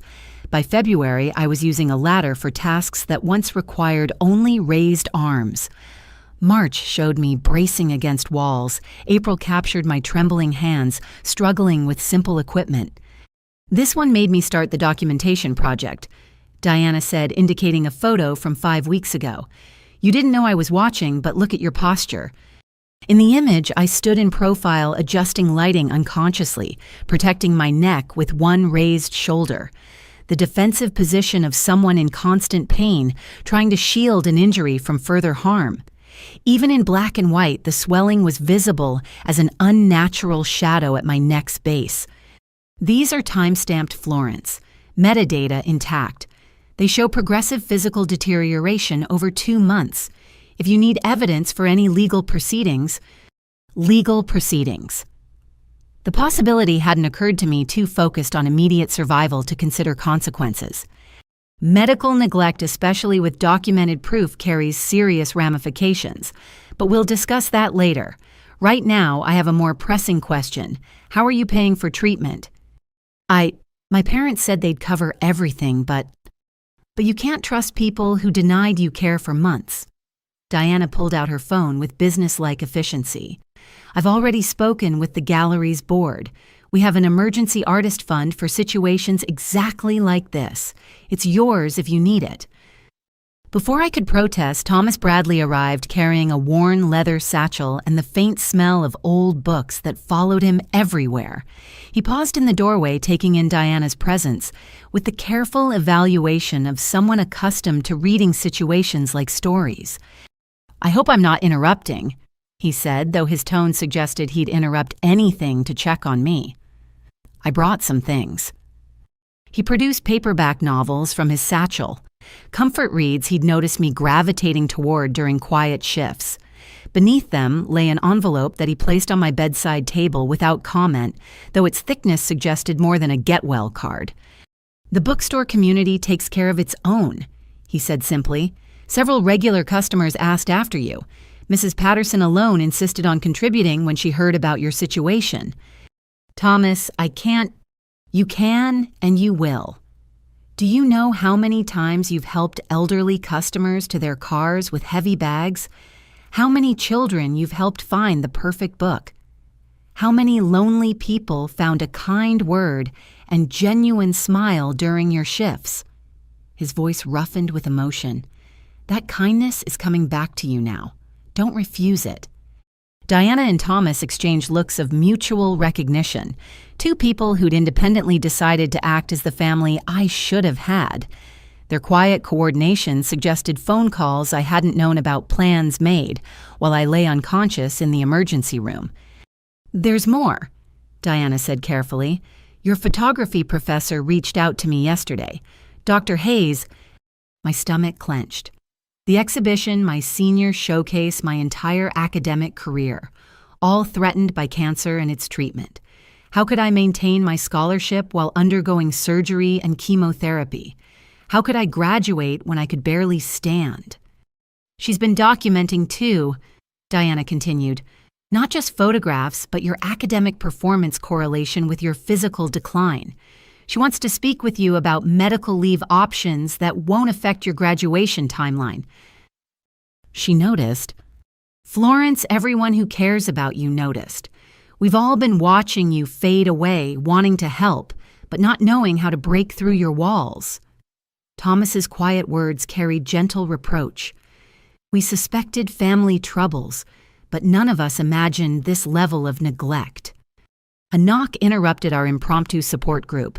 Dr. Patricia Kumar entered with the focused energy of someone who dismantled tumors with the same precision she organized her days.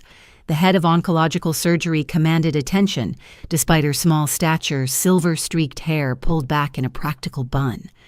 Florence, good to see you awake and alert. I've reviewed your biopsy results and imaging.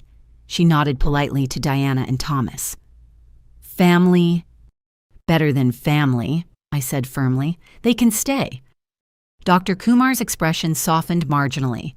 Very well. Thursday's surgery will be extensive. The tumor has infiltrated beyond the thyroid into surrounding structures. We'll need to remove the thyroid entirely, several lymph nodes, and possibly portion of the affected muscle tissue. But you can get it all. I believe so, though I won't know definitively until I'm operating. The good news is your age and general health work in your favor. Recovery will be challenging, but your prognosis is ultimately positive if we achieve clean margins. Diana was already taking notes, her gallery management skills translating seamlessly to medical advocacy. What about reconstruction cosmetic considerations? We'll minimize scarring where possible, but functionality takes precedence. There will be a visible incision and possible voice changes depending on nerve involvement. I don't care about scars, I said quickly. Just get it out, all of it. Dr. Kumar smiled, the expression transforming her serious face. That's exactly the attitude I like to see. Now let's discuss pre-operative protocols. As she outlined the surgical plan, more allies arrived. Jessica burst through the door, still in her clinical rotation scrubs, having abandoned her nursing placement the moment she heard. Dr. Hayes followed shortly after, carrying a folder thick with documentation and wearing the fierce expression of an educator protecting her student. I've been in touch with the dean, Dr. Hayes announced without preamble. Medical leave with full accommodation is already approved. Your scholarship is safe. Your graduation timeline flexible. Focus on healing. Your education will be waiting when you're ready. The room filled with people who'd chosen to show up to fight for me when my own parents wouldn't. Each brought their own form of support: financial, emotional, practical. Thomas had arranged coverage for my bookstore shifts indefinitely. Diana had already rescheduled my gallery commitments. Jessica offered her apartment as recovery space away from my parents' toxic environment. We've also started something else, Diana said, pulling up her phone. With your permission, of course. But people want to help Florence. The GoFundMe page showed a professional photograph. One of Diana's artistic documentations of my decline transformed into a rallying cry. The story, written with Thomas's literary skill, laid out facts without melodrama. In 6 hours, it had raised $8,000. The bookstore customers, gallery patrons, your classmates. Word spreads in a small city. Your parents may have failed you, but your community hasn't. Tears came then, unstoppable and cleansing. For months I'd carried this burden alone, convinced that seeking help meant admitting weakness. But these people saw strength in survival courage, in continuing to show up, even as my body betrayed me. They'd watched me fade and chosen to illuminate what my parents tried to keep in shadow. There's one more thing, Dr. Hayes said quietly. I've documented everything, Florence. Every missed class, every extension request, every time you nearly fainted during critiques but insisted on finishing your presentation. If you choose to pursue legal action for medical neglect, I'll testify. We all will, Thomas added firmly. What your parents did, what they didn't do, is criminal. You nearly died because they valued their comfort over your life. The weight of their collective support felt heavier than any tumor. Here were adults who'd acted as parents should, observing symptoms, expressing concern, offering help without conditions. They'd created a safety net while my actual parents cut every rope that might have saved me. "I don't know how to thank you all," I managed through tears. "You live," Diana said simply. "You have the surgery, you fight this cancer, and you live. That's all the thanks any of us need." Dr. Kumar had watched our interaction with interest, accustomed to family dynamics, but perhaps not to chosen families forming in hospital rooms. She made additional notes, her expression thoughtful. "You'll need someone to sign as medical power of attorney for the surgery, someone you trust to make decisions if complications arise." "Tyler," I said without hesitation. "My brother, he turned 18 last month. And after surgery, you'll need consistent care during recovery, someone to monitor for complications, help with medications." "She'll stay with me," Jessica said firmly. "I'm in my final year of nursing school. I can handle post-operative care." "I'll arrange transportation to all follow-up appointments," Thomas offered. "Meal delivery is already being coordinated through the gallery," Diana added. "Several of our featured artists are excellent cooks who want to contribute." Dr. Kumar nodded approvingly. "It seems you have better support than most patients with involved families. I'll have the social worker bring the necessary paperwork." As afternoon wore on, my room became command central for the small army organizing around my care. Phone calls were made, schedules, coordinated contingency plans developed. When Maria returned with legal documents, she found a functioning team ready to ensure I'd never face medical decisions alone again. "Your parents have been asking for updates," she mentioned carefully. "They're still in the waiting room." "Let them wait," Diana said with aristocratic dismissal. "They had 2 months to act. They can experience a few hours of uncertainty." But I was already moving past anger towards something more complex. My parents had failed me, catastrophically chosen comfort over truth, reputation over their daughter's life. But watching my chosen family mobilize, seeing how community could fill the spaces where biology failed, I felt something I hadn't experienced in months: hope. The surgery loomed in 36 hours, carrying all the risks Dr. Kumar had honestly outlined. The cancer might have spread too far, the extraction might damage too much recovery, might bring complications nobody anticipated. But I wouldn't face any of it alone. These people who owed me nothing had chosen to show up to stand between me and the abyss my parents' denial had created. As evening approached and visiting hours ended, my allies departed with promises to return. Thomas left his envelope, $500 in cash, for whatever insurance doesn't cover. Diana's portfolio remained evidence of my decline, but also proof that someone had been watching, caring, documenting the truth my parents denied. Jessica stayed longest, helping me navigate the complex emotions of finding family among strangers while being betrayed by blood. We talked about recovery plans, about the apartment she'd already begun preparing, about a future that suddenly seemed possible again. "You know what's funny?" I said as she gathered her things. "The tumor saved my life. Not medically. It's trying to kill me. But without it, I might never have learned who actually cares about me." Silver linings to cancer. Jessica managed a watery smile. "That's definitely going in my nursing school essay about patient resilience." After she left, I sat in the gathering darkness, thinking about families, the ones we're born into and the ones we build. My parents remained in the waiting room, probably crafting new narratives to explain their daughter's rebellion. But their version of events no longer mattered. The truth had found its allies, and together we'd fight what they'd pretended didn't exist. Thursday couldn't come soon enough. Wednesday morning arrived with paperwork instead of poetry. Maria Santos entered my room at 7 sharp, armed with folders that would determine whether I'd receive treatment as a charity case or a covered patient. The battlefield had shifted from family dynamics to insurance bureaucracy, but the stakes remained life and death. "Florence, we need to discuss your options moving forward." Maria arranged documents across my bedside table with practiced efficiency. Your parents' insurance technically covers the surgery, but there are complications. Of course there are. 2 days of relative peace had restored some equilibrium, but mention of insurance brought fresh anxiety. They've listed you as having pre-existing psychological conditions that led to unnecessary medical procedures. Dr. Montgomery filed reports suggesting hypochondria and attention-seeking behavior.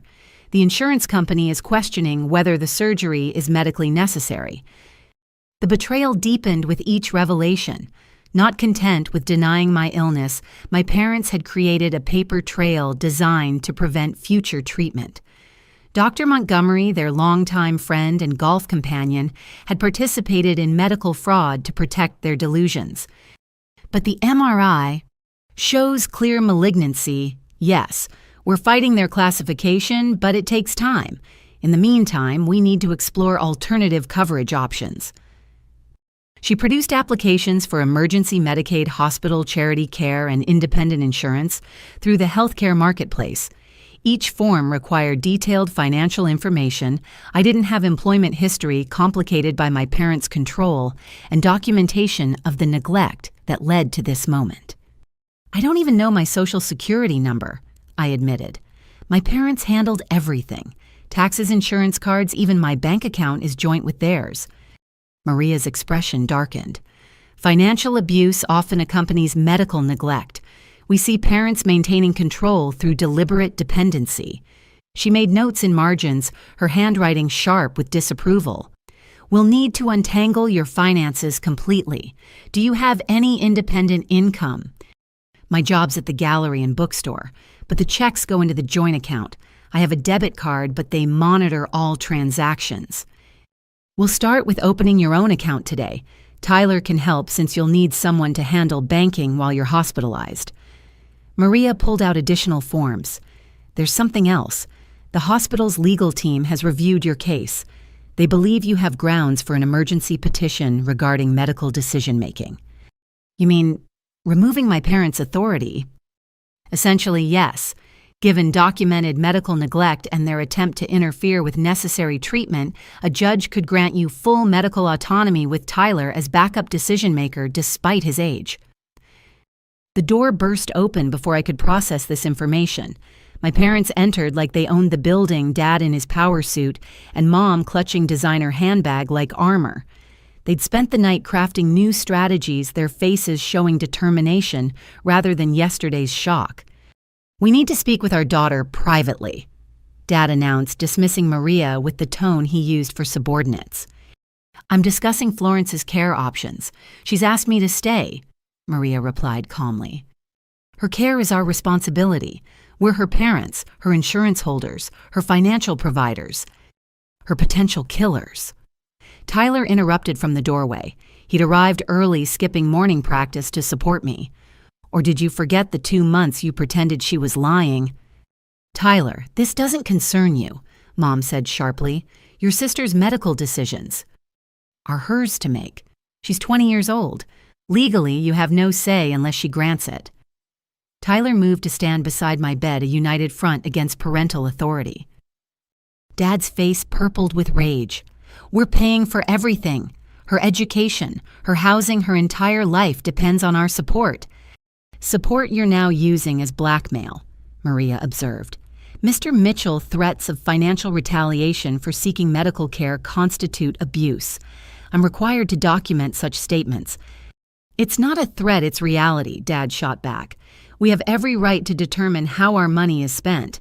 If Florence chooses to pursue unnecessary procedures, unnecessary, Tyler exploded. There's a tumor the size of a tennis ball in her neck. How is removing cancer unnecessary? Because it's not cancer. Mom's carefully maintained composure finally cracked. It's a benign growth. A cyst, something that would resolve naturally if she'd stop fixating on it. Mrs. Mitchell, Maria said carefully, have you reviewed the biopsy results? The pathology report confirming malignancy. Doctors make mistakes. Labs mix up results. This entire situation has been blown out of proportion by people who don't understand our family dynamics. The denial ran so deep, even confirmed cancer couldn't penetrate it. They'd spent the night constructing new fantasies rather than accepting truth. I watched them rewrite reality in real time, creating a narrative where they remained blameless parents, victimized by a dramatic daughter and predatory medical system. "Get out," I said quietly. Everyone turned to stare. I hadn't raised my voice, hadn't matched their energy. The quiet command carried more weight than screaming could have. "Florence, sweetheart, we're trying to help," Mom began. "Get out. You've done enough damage. 2 months of denial, burned medical documents, insurance fraud with Dr. Montgomery. You want to pretend I'm not sick? Fine, but do it somewhere else. I have surgery tomorrow, and I won't spend my last day arguing with people who'd rather see me dead than admit they were wrong. If you proceed without our consent, you'll receive no financial support," Dad stated flatly. "No tuition, no rent, no insurance coverage. You'll be completely on your own."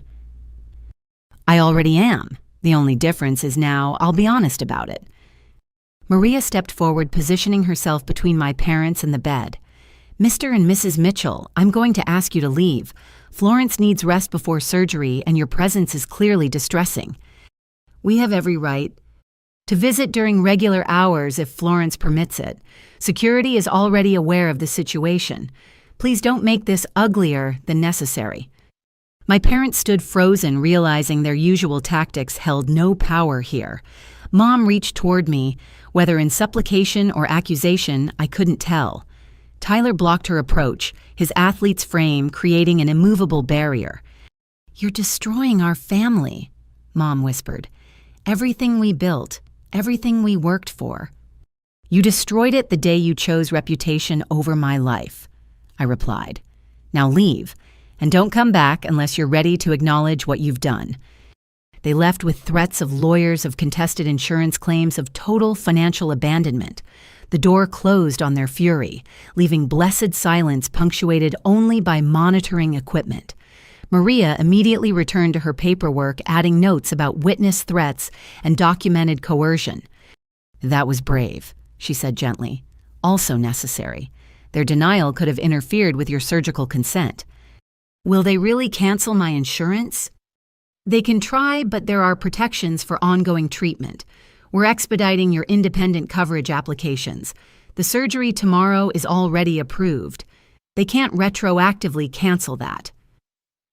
Tyler collapsed in the visitor's chair, adrenaline leaving him shaky. "I can't believe they're still denying it. Even with proof, even with you lying in a hospital bed, they won't admit what they did." "They can't," I realized with sudden clarity. "Admitting I have cancer means admitting they nearly killed me. It means accepting that their perfect family image was built on lies. They'll never do that, not even to save my life." Maria's phone buzzed with a message. She read it with growing satisfaction, a rare smile breaking through her professional demeanor. "The hospital board just approved your full charity care application. Florence, your surgery and subsequent treatment are covered completely. Your parents' insurance is no longer necessary." The relief felt like physical weightlifting. No more fighting insurance companies about pre-existing conditions.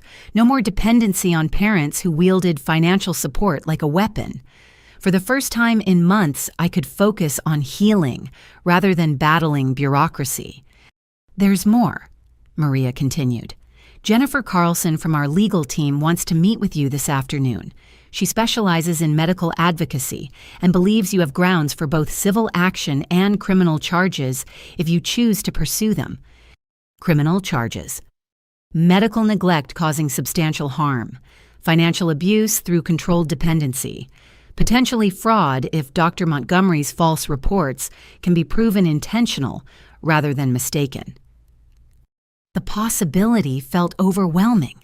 Bad enough to fight cancer. Did I have energy to fight my parents in court? But then I thought of other young adults trapped by similar control, denied medical care by parents who preferred comfortable lies to uncomfortable truths. I'll meet with her, I decided. Not for revenge, but for documentation. So there's a record of what happened, why it happened, and how it could have been prevented.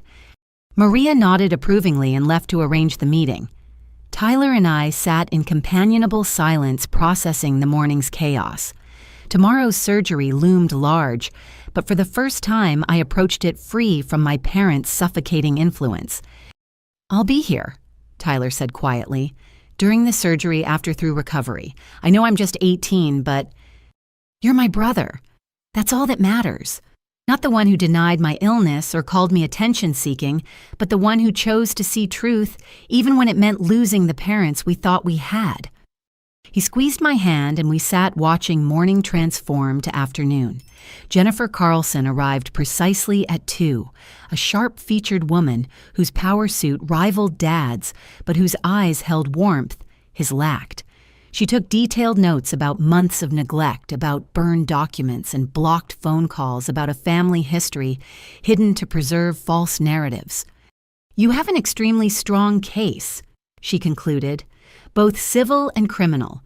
But Florence, I want you to focus on tomorrow's surgery. Legal action can wait until you're recovered. This documentation simply preserves your options." By evening, my new life had taken shape. Bank accounts opened in my name alone, insurance approved, through hospital charity care legal documentation, preserving evidence of neglect. The tumor remained, cancer still threatened, but the secondary infection of toxic family dynamics had been excised as thoroughly as any surgeon could manage. Thomas arrived at sunset with more books and quiet encouragement. Diana brought photos from the gallery. Not documentation of decline, but images of beauty I'd captured before illness consumed everything. Jessica coordinated with nurses about post-operative care, her clinical knowledge, bridging friendship and medical necessity. "Your parents are still downstairs," Maria mentioned during her final evening visit. "They've been there all day demanding updates, threatening staff." "Let them sit," I said without guilt. They had 2 months to act. They can have 1 night to think. But I knew they weren't thinking about their failures or my illness. They were crafting new narratives where they remained heroes in their own story, where their daughter's rebellion was just another challenge to overcome, through force of will and financial pressure. The cancer in my neck was real, but the malignancy in our family ran deeper than any tumor. Tomorrow, Dr. Kumar would attempt to cut out the physical manifestation of months of neglect, but the psychological surgery, removing myself from parents who loved their image more than their daughter, had already begun. Insurance battles would continue, legal proceedings might follow, but the essential break was complete. I'd chosen life over their lies. Everything else was just paperwork. Thursday arrived before dawn, the hospital stirring to life as surgical teams prepared for morning procedures. I'd barely slept, my mind cycling between anticipation and terror. In 6 hours, Dr. Kumar would attempt to remove the cancer that had taken over my neck, my life, my family's carefully constructed reality. Tyler had spent the night in the uncomfortable visitor's chair, refusing to leave, despite nurses' suggestions about proper rest. He stirred as the prep team arrived, immediately alert with the vigilance of someone standing guard. Dark circles shadowed his eyes, but his presence remained steady. The brother I needed, not the golden child our parents had created. "Morning, Florence. I'm Beth, your surgical nurse." The woman's competent movements spoke of countless pre-dawn preparations. "We need to get you ready for Dr. Kumar. How are you feeling?" "Terrified, ready, both." Beth smiled with practiced warmth. "That's exactly how you should feel. Major surgery is scary, but you've got one of the best surgical teams in the state. Now let's go over everything one more time." The preparation ritual began. Surgical consent forms, allergy confirmations marking the surgical site with purple ink. Each step moved me closer to the moment of truth, when skilled hands would attempt to undo months of denial's damage. Tyler held my hand through the procedures, his quarterback's grip steady despite the tremor I could feel beneath his skin. "Your parents arrived at 5 this morning," Beth mentioned carefully while adjusting my IV. "They're in the surgical waiting area demanding to speak with Dr. Kumar before the procedure." "They have no say in this," I said firmly, though my stomach clenched at their persistence. "Dr. Kumar is aware of the situation. Security has been briefed. Focus on yourself right now, not them." Easier said than done. Even facing cancer surgery, my parents' presence loomed like a secondary tumor impossible to fully excise. They'd spent the night crafting new strategies, preparing fresh denials ready to impose their will through sheer determination. Jessica arrived at 6:30, having abandoned her clinical rotation to be present. She wore scrubs, her nursing student badge, prominent, ready to advocate with medical knowledge my parents couldn't dismiss as easily as emotional appeals. "I've been reading about thyroid surgery all night," she said, producing highlighted printouts. "Recovery protocols, potential complications, medication management. We're going to get through this perfectly." The pronoun carried weight beyond grammar. "You think I'd let you recover alone? I've already arranged 2 weeks off from rotations. My apartment is ready. Shower chair installed. Medications, organized meal prep, planned. You're moving in the moment they discharge you." Diana swept in, next gallery elegance intact, despite the early hour. She carried a small wrapped package and the air of someone accustomed to managing crises with style. "A little pre-surgery gift," she said, pressing the box into my hands. "Something to remind you why you're fighting." Inside lay a vintage camera pendant, delicate silver work, capturing the essence of the tool I'd used to document beauty, while my own body betrayed me. The gesture broke through my careful composure, tears flowing freely as I clutched the necklace. "You have exhibitions to Mount Florence, galleries to fill. This cancer is just an intermission, not a finale." Thomas arrived last, clutching coffee and looking uncomfortable in the medical setting. He'd closed the bookstore for the morning, prioritizing my surgery over commerce. The gesture spoke volumes from a man who rarely shuttered his beloved shop.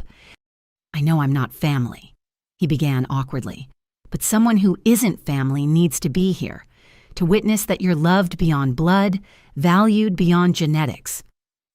The room filled with chosen family as 7 o'clock approached. Dr. Kumar appeared precisely on time, surgical scrubs replacing yesterday's business attire. Her presence commanded attention, confidence radiating from every movement. "Good morning, Florence. Ready to evict your unwelcome tenant?" "More than ready." She reviewed the surgical plan once more, her hands sketching incision lines in the air.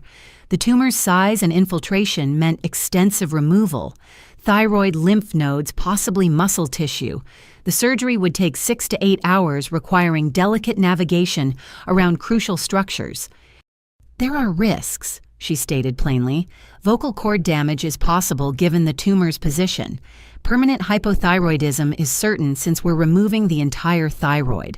There's a chance we'll find more extensive spread than imaging suggests. But you can get it all. I'll do everything possible to achieve clear margins. Your age works in your favor. Young tissue heals, better tolerates aggressive surgery more successfully. I'm optimistic, Florence, but I won't make promises until I see what we're dealing with internally." A commotion in the hallway interrupted our discussion. Raised voices, authoritative demands, security's firm responses. My parents had escalated their campaign, trying to force their way into preoperative areas through sheer entitlement. "Dr. Kumar, we need to speak with you immediately." Dad's voice carried through closed doors. "This surgery is being performed without proper consent." "She's 20 years old," Dr. Kumar called back without moving from my bedside. "Her consent is all I require. We're her parents, her insurance holders. We have rights." "You have the right to wait in designated areas like every other family. Security, please escort the Mitchells back to the surgical waiting room." The sounds of protest faded as security intervened. Dr. Kumar turned back to me, her expression mixing sympathy with steel. "They can't stop this, Florence. You're my patient, not them. I protect my patients." The anesthesia team arrived for their pre-operative interview. More forms, more confirmations, more careful preparations for the chemical sleep that would carry me through trauma toward healing. Each professional treated me with respect my parents had denied, acknowledging my autonomy, my choices, my right to fight the cancer they'd pretended didn't exist. "Time to head to pre-op," Beth announced at 7:45. "Who's your designated contact person?" "Tyler Mitchell, my brother." "I'll be right here." Tyler promised, his voice thick with emotion. "The whole time. When you wake up, I'll be the first person you see." The goodbye ritual began. Jessica kissed my forehead, promising recovery plans already in motion. Diana squeezed my hands, reminding me of future exhibitions waiting to be curated. Thomas offered quiet encouragement, the bookstore's piece distilled into simple words. Each farewell carried weight, acknowledgement that surgery bore risks, that saying goodbye mattered even with optimistic prognoses. Tyler walked beside my gurney as far as allowed our hands linked until the last possible moment. At the surgical suite doors, he had to let go. For an instant, I saw not my 18-year-old brother, but the little boy who'd crawled into my bed during thunderstorms seeking comfort from a big sister who'd always protected him. "I love you, Flor. Come back to us." "Always, baby brother. Always." The surgical suite gleamed with sterile promise.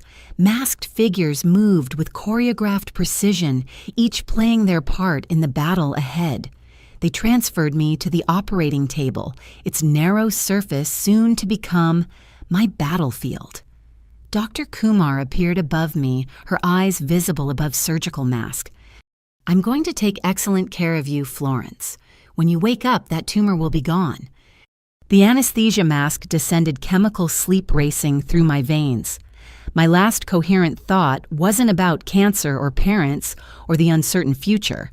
Instead, I thought about the camera pendant Diana had given me, about capturing light in darkness, about choosing to see beauty even when shadows threaten to consume everything. "Count backward from 10, the anesthesiologist instructed. 10, 9, 8.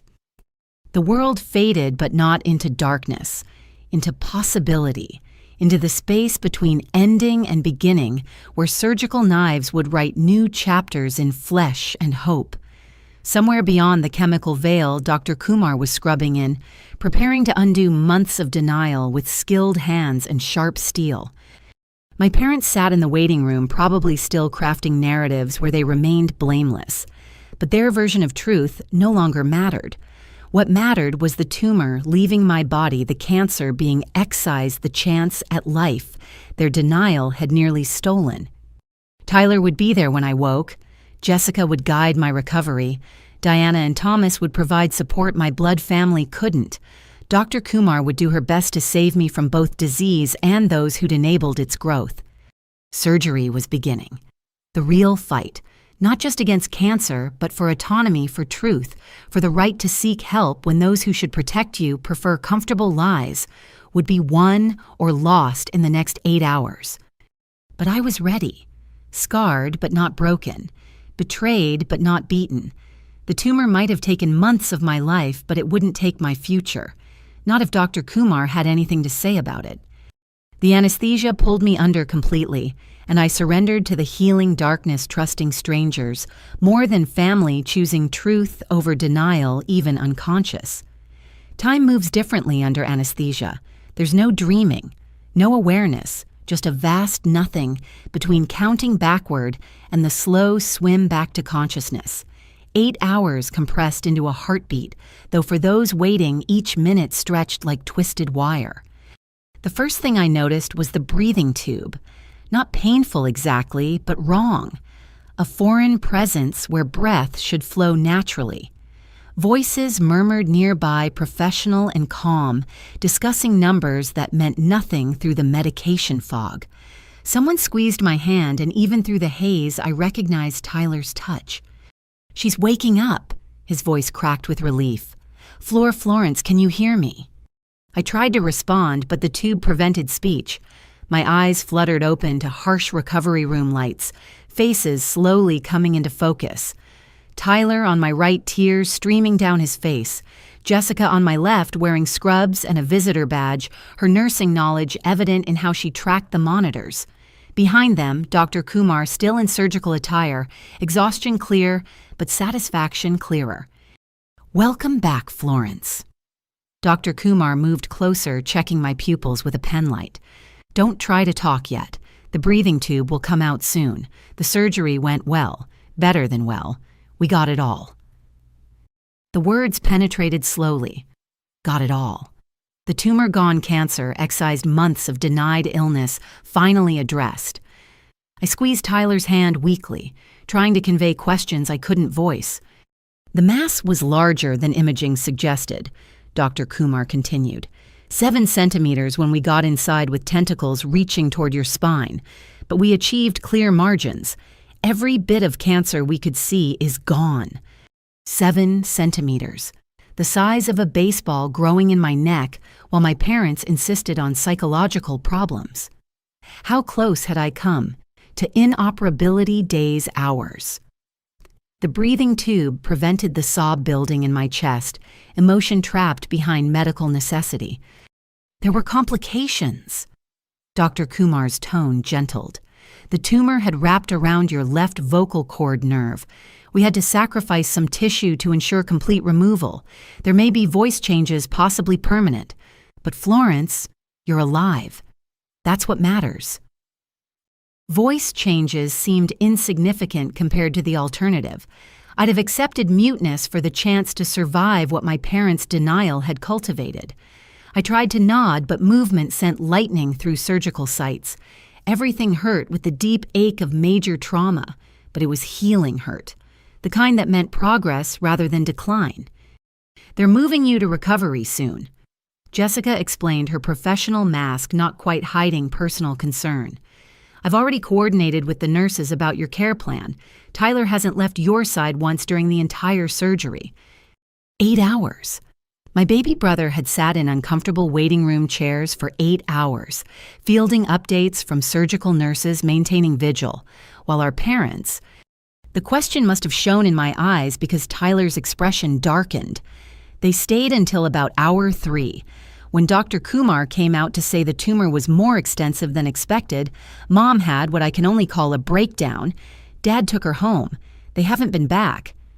Even facing evidence carved from their daughter's neck, they couldn't accept truth. Somewhere across the city, they were probably constructing new narratives. The surgery was excessive, the doctors were lying, the tumor would have resolved naturally. Their denial ran deeper than any scalpel could reach. The respiratory therapist arrived to assess my readiness for extubation. The process of removing the breathing tube was unpleasant, but brief, leaving me coughing and gasping, but finally able to speak. Thank you. The words came out raspy, barely audible, but mine. Don't strain your voice, Dr. Kumar warned. The nerve manipulation means everything will feel different for a while. Whispers only when necessary. They transferred me to a private room as afternoon faded toward evening. The surgical site was bandaged, extensively drains, placed to prevent fluid accumulation. Every movement hurt, but it was productive pain, the kind that meant healing rather than dying. Jessica immediately began her unofficial nursing duties, adjusting pillows and checking outputs with practiced efficiency. Diana and Thomas have been texting constantly, Tyler reported, showing me his phone. The whole bookstore community is asking about you. Mrs. Patterson sent a prayer circle into overdrive, apparently. The outpouring of concern from relative strangers stood in stark contrast to our parents' absence. These people who owed me nothing had spent the day worrying, praying, caring about the outcome of my surgery. Meanwhile, the 2 people who should have been first in line had fled when reality became too uncomfortable to deny. Dr. Kumar returned for evening rounds, bringing additional news. The pathology team is running detailed analysis on the removed tissue, but preliminary examination confirms papillary thyroid carcinoma with aggressive features. We'll need to discuss radiation therapy once you're healed from surgery. But you got it all. The whisper hurt but felt necessary. Every visible piece. The margins were clear, meaning no cancer cells at the edges of removed tissue. That's the best outcome we could hope for given the tumor's size. She explained the recovery process: weeks of healing, lifetime thyroid replacement medication, regular monitoring for recurrence. The scar would be significant, running across the base of my neck like a second smile. But scars meant survival, visible proof of battles won, rather than denied. Your body tolerated the surgery remarkably well for such an extensive procedure. Youth is on your side, Florence. I expect a full recovery. After she left, Jessica helped me sip water, the simple act of swallowing strange with swollen tissues and surgical trauma. Everything felt different. Breathing, turning my head, existing in a body no longer harboring a secret tumor. The absence was as noticeable as the presence had been phantom weight, where real mass once grew. "I've been thinking," Tyler said quietly as evening settled over the hospital. "About Mom and Dad, about everything. Do you think they'll ever admit what they did?" "No." The word whispered past damaged vocal cords carried years of understanding. They've spent my entire life creating a perfect family narrative. Admitting they nearly killed me to maintain it would destroy everything they believe about themselves. So what do? We live without them. Build our own family from people who see truth instead of convenient fiction. The next hours passed in a medication haze. Nurses checked vitals, adjusted pain management, monitored the drains collecting bloody fluid. Jessica took notes on everything, preparing for when she'd manage my care outside hospital walls. Tyler dozed in his chair, and never leaving mine, anchoring me to consciousness when medication tried to pull me under. Near midnight, commotion in the hallway announced unwelcome visitors. My parents had returned, voices raised in familiar patterns of demand and entitlement. Through the door's window, I could see security blocking their advance, the same guards who'd protected my autonomy throughout this ordeal. "We have every right to see our daughter." Mom's voice carried despite the late hour. "Visiting hours ended at 9, ma'am. The patient needs rest after major surgery." The security guard's tone suggested this wasn't his first encounter with difficult family. "She's our child. You can't keep us from her." "She's an adult who's specified approved visitors. You're not on the list. Please return during regular visiting hours tomorrow, if she chooses to see you." The argument continued, but I turned away, unwilling to waste energy on their drama. They'd had chances, 62 days of chances, to act like parents. Now faced with the consequences of their denial, they wanted to reclaim authority they'd abdicated through neglect. "Should I go talk to them?" Tyler asked, awakened by the noise. "No, let security handle it. You're here, Jess is here. That's all the family I need tonight." Eventually, the hallway quieted, my parents retreating in defeat. Tomorrow would bring new battles, discussions of radiation recovery, planning the ongoing estrangement from those who should have protected me. But tonight was for healing, for adjusting to life without the tumor that had paradoxically saved me by forcing truth into light. The surgical site throbbed with each heartbeat. Drains collected evidence of trauma, and my voice might never fully return. But I was alive. Dr. Kumar had done what my parents wouldn't, acknowledged the cancer, and fought to remove it. 8 hours of surgery had accomplished what 2 months of denial couldn't given me a chance at a future. As medication pulled me towards sleep, I thought about the camera pendant Diana had given me, now safely stored with my belongings. Photography was about capturing light and shadow, finding beauty in truth rather than comfortable lies. My neck would bear scars, forever proof of battles fought and won. But scars told stories, and this story, of survival despite those who preferred my death to their discomfort, was worth telling. The monitors beeped steadily. Jessica made notes for tomorrow's care, and Tyler kept vigil against parents who might return. I'd entered surgery with cancer and family who denied it. I'd emerged with the cancer gone, and a different family entirely. One built on truth rather than blood, on choice rather than obligation. It was a fair trade, more than fair. It was the beginning of a life I'd choose to live. 5 days post-surgery, I sat propped in the hospital bed, watching sunrise paint the walls golden. The breathing tube was a memory. The drains had been removed yesterday, and my voice was slowly returning as a hoarse whisper. Each small improvement felt monumental after months of decline, proof that bodies could heal when given the chance my parents had denied. Grandmother Eleanor entered quietly, having driven through the night from Richmond. At 75, she moved with careful determination, her silver hair pinned back and her face showing every hour of worry since Tyler had finally answered her blocked calls. She paused in the doorway, taking in the bandages, the healing incision, the evidence of what her daughter had tried to hide. "Oh, my darling girl." She crossed to my bed in quick steps, gathering me in the gentlest embrace. "I'm so sorry. I should have fought harder, should have insisted." "Not your fault," I whispered against her shoulder. "They would have found ways to stop you, too." Eleanor pulled back to study my face, her fingers ghosting near the bandages with practiced care. She'd done this before I realized. Sat beside a young woman recovering from thyroid surgery, helpless against family denial. But Margaret hadn't survived, and that failure haunted every line in my grandmother's face. Tyler told me everything. The insurance fraud, the burned papers, Dr. Montgomery's lies. Her voice hardened with each word. "I've already contacted my attorney. What they did goes beyond neglect into criminal territory." "Grandmother." "No, Florence. I failed Margaret by staying quiet, by believing Sarah would do better. I won't fail you the same way." She produced a folder from her handbag, legal documents visible within. "I've liquidated part of my retirement. It's not a fortune, but it's enough to ensure you're never financially dependent on them again." The gesture broke something loose in my chest. Here was family acting as family should, protecting, providing, supporting without conditions or denial. Tears came freely as I accepted the folder, finding bank statements and trust documentation inside. $30,000, enough for recovery, for school, for building a life free from their control. "I can't accept this."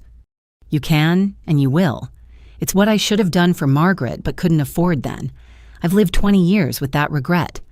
Let me do this right for once." Tyler arrived as visiting hours officially began, carrying coffee and the exhausted look of someone managing crisis on multiple fronts. He'd been fielding calls from our parents, maintaining apartment searches for my post-discharge needs, and somehow keeping up with his football commitments. At 18, he'd aged years in a week. "Mom called 6 times last night," he reported wearily. "She's convinced the doctors are lying about the pathology results, that it was really just a benign cyst they removed unnecessarily." Even now, Eleanor's disgust was palpable. Even with evidence literally carved from her daughter's neck. She's created an entire alternate narrative.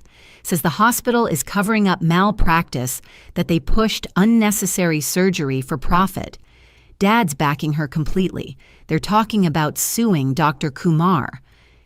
The delusion ran so deep that successful cancer surgery became malpractice in their minds. They'd rather believe in vast medical conspiracies than accept they'd failed as parents. It would have been funny if it weren't so pathologically sad. Jennifer Carlson arrived at 10 sharp, her legal expertise, a sharp contrast to my family's emotional chaos. She'd been building a case file all week, documenting everything from the burned referral to post-surgical denial. Her briefcase contained enough evidence to bury my parents in legal consequences if I chose that path. "The county prosecutor is interested," she said without preamble. "Medical neglect causing substantial harm insurance fraud through false reporting conspiracy with Dr. Montgomery to deny care. These are serious charges, Florence." Would it change anything? Make them see truth? Jennifer's expression softened. Probably not. People this deep in denial rarely accept reality even when faced with legal consequences, but it would create a record, potentially protect others from similar harm, and ensure they face some accountability. And destroy their lives completely. "They nearly destroyed yours," Tyler interjected fiercely. "Why protect them when they wouldn't protect you?" But I was already past revenge, focused on rebuilding rather than retribution. The cancer was gone.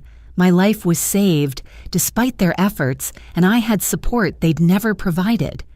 Pursuing criminal charges would keep me tethered to their toxicity when I wanted only to move forward. Document everything, I decided. File reports so there's a record, but I don't want to press charges unless they interfere with my recovery or try to control me again. Jennifer nodded, making notes. We'll maintain protective documentation. If they escalate, we're ready. For now, focus on healing. The conversation shifted to practical matters. Jessica had prepared her apartment for my arrival, installing safety equipment and organizing medications with nursing school precision. Diana had arranged reduced hours at the gallery once I felt ready to return. Thomas offered flexible bookstore shifts around medical appointments. Everyone had rallied to create the support network my parents should have been. "There's something else," Eleanor said once Jennifer departed. "I've been going through family documents trying to understand how we got here. I found something you need to see." She produced a weathered envelope yellow with age. Inside, pages of medical history spanning generations far more extensive than Tyler's attic discoveries. Charts tracking thyroid disease through maternal lines, recommendations for screening genetic counseling reports, highlighting our family's particular vulnerability. "This report is from 35 years ago," Eleanor explained. "When Sarah was 15 and Margaret 12, I had it done after my sister died young from the same cancer. The geneticist was clear. All female descendants needed annual screening starting at 18. Mom knew at 15 that she was at risk. More than knew, she was terrified, convinced herself that positive thinking and denial could override genetics. When Margaret developed symptoms at 23, Sarah refused to believe it was the family curse, said Margaret was manifesting illness through fear. The pattern crystallized with horrible clarity. Mom hadn't just denied my illness, she'd been practicing denial her entire life, convinced that acknowledging genetic risk would somehow manifest it. In trying to protect herself from fear, she'd made that fear reality for both her sister and daughter. After Margaret died, Sarah became obsessed with creating a perfect family image. No illness, no weakness, no acknowledgement of genetic vulnerability. I think she genuinely believed that if she never spoke of it, never allowed testing, it couldn't touch her children. Magical thinking. Jessica observed from her corner where she'd been organizing my medications. We see it in healthcare. People who believe acknowledging illness gives it power, so they deny symptoms until it's too late. "But I'm not too late," I whispered, touching the bandages that marked my survival. "Despite everything, I'm here. Because you're stronger than the women who came before," Eleanor said firmly. "You fought through their denial, found your own support, saved yourself when they wouldn't. That ends the family pattern more effectively than any genetic counseling." We sat with that truth as morning became afternoon. Outside, life continued in its ordinary patterns, while inside, 3 generations of women reckoned with the weight of inherited trauma. Eleanor had lost a daughter to denial. Mom had lost a sister, and now a daughter to the same. But I'd broken the chain-chosen treatment over comfortable lies. The pathology report came back. Dr. Kumar announced during afternoon rounds. Papillary carcinoma with aggressive features but all margins clear. No lymph node involvement beyond what we removed. With radiation therapy, your prognosis is excellent. Good news delivered simply without drama or false comfort. After months of medical professionals who wouldn't even look at my neck, Dr. Kumar's straightforward approach felt revolutionary. She treated me as a competent adult facing serious illness, not a hysterical child inventing symptoms. "When can I go home?" Or rather to Jessica's, "Tomorrow if you continue improving. Your surgical site is healing beautifully. Swallowing has normalized and pain is managing well. Jessica seems prepared for home care." "Beyond prepared," Jessica confirmed. "I might have gone slightly overboard with supplies, but better overprepared than under." As Dr. Kumar left, my phone buzzed with a message from Diana. Photos from the gallery, my work still hanging despite my absence, sales continuing with proceeds held for my return. Life existed beyond hospital walls, beyond family drama, beyond cancer. A future waited scarred, but possible. That evening, Tyler brought dinner from my favorite restaurant food I could actually swallow without pain. We ate quietly, processing the week's revelations and planning tomorrow's discharge. Jessica would pick me up at 10, Eleanor would help settle me in, and Tyler would handle any parental interference. "They'll show up eventually," Tyler warned. Once they realize you're really not coming home, they'll escalate. Let them. I have legal documentation, medical proof, and witnesses to their neglect. They have comfortable lies and Dr. Montgomery's fraudulent reports. See how far that gets them. But even as I spoke bravely, part of me mourned the parents I'd never had. The ones who would have rushed me to specialists at the first sign of illness, who would have prioritized my health over their image, who would have held my hand through surgery instead of fleeing when reality intruded. "Do you think they ever loved us?" Tyler asked quietly, "or just the idea of us?" "I think they loved us the only way they knew how, conditionally with strings attached to their version of perfection. When I stopped fitting that version, their love stopped too." "That's not really love then, is it?" "No," I admitted, "it's not." We sat with that recognition as visiting hours ended. Tomorrow would bring new challenges: discharge planning, radiation discussions, the reality of recovery outside hospital walls. But tonight was for acknowledging truths our family had spent decades denying. The cancer was gone, excised by skilled hands and sharp steel. The denial that fed it remained, but its power over me had ended. I'd found my voice despite vocal cord damage, found my family, despite blood betrayals, found my future, despite their preference for my death over their discomfort. The scar across my neck would fade, but never disappear. Good. Some stories needed permanent reminders, some truths demanded visible proof. I'd wear my survival like jewelry decoration earned through battle with both disease and those who enabled it. Recovery would be slow radiation therapy, challenging, and the estrangement from my parents painful despite its necessity.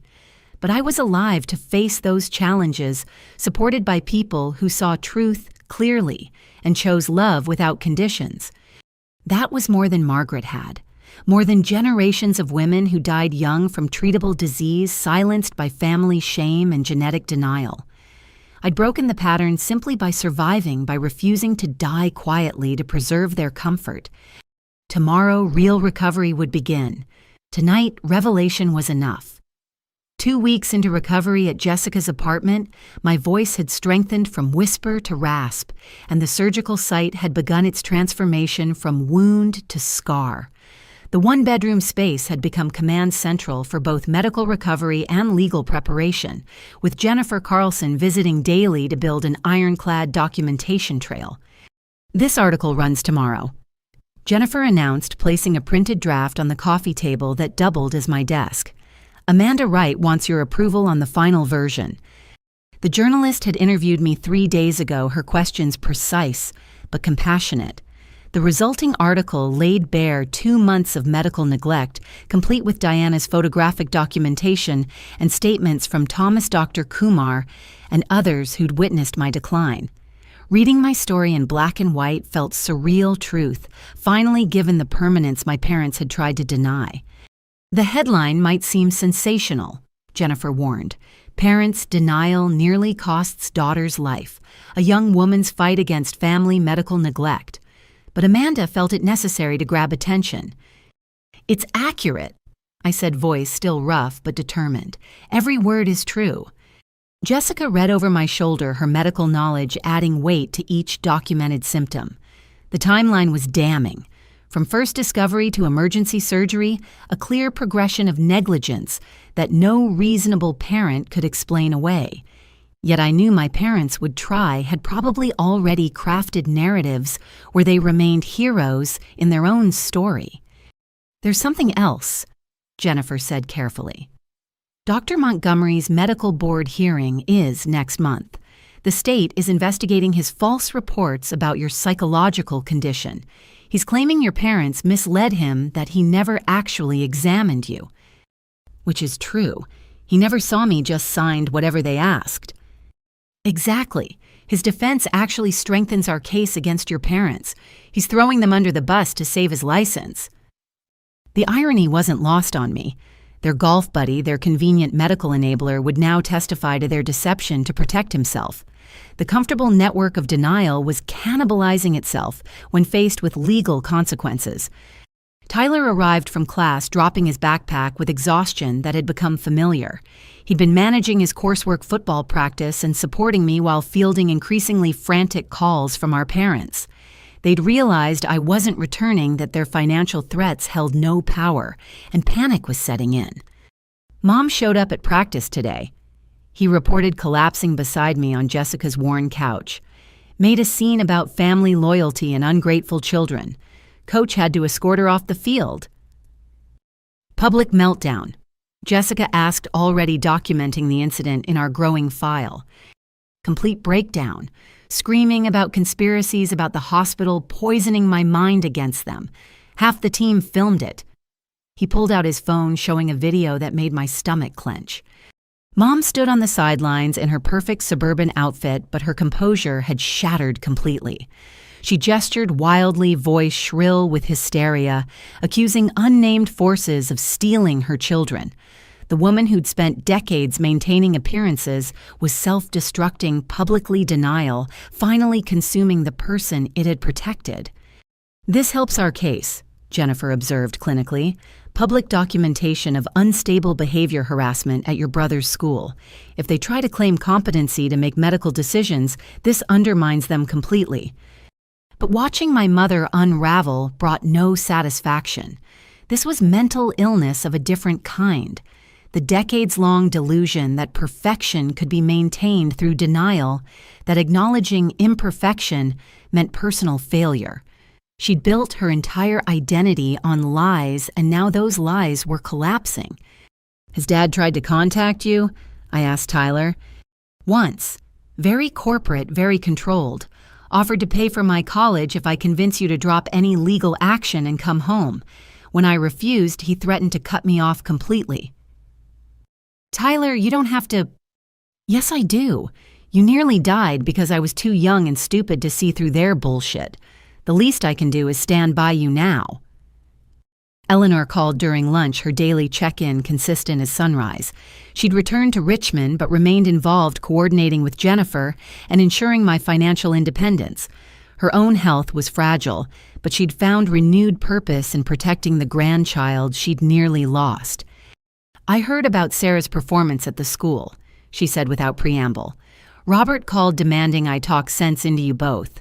I told him the only sensible thing was accepting responsibility for nearly killing you.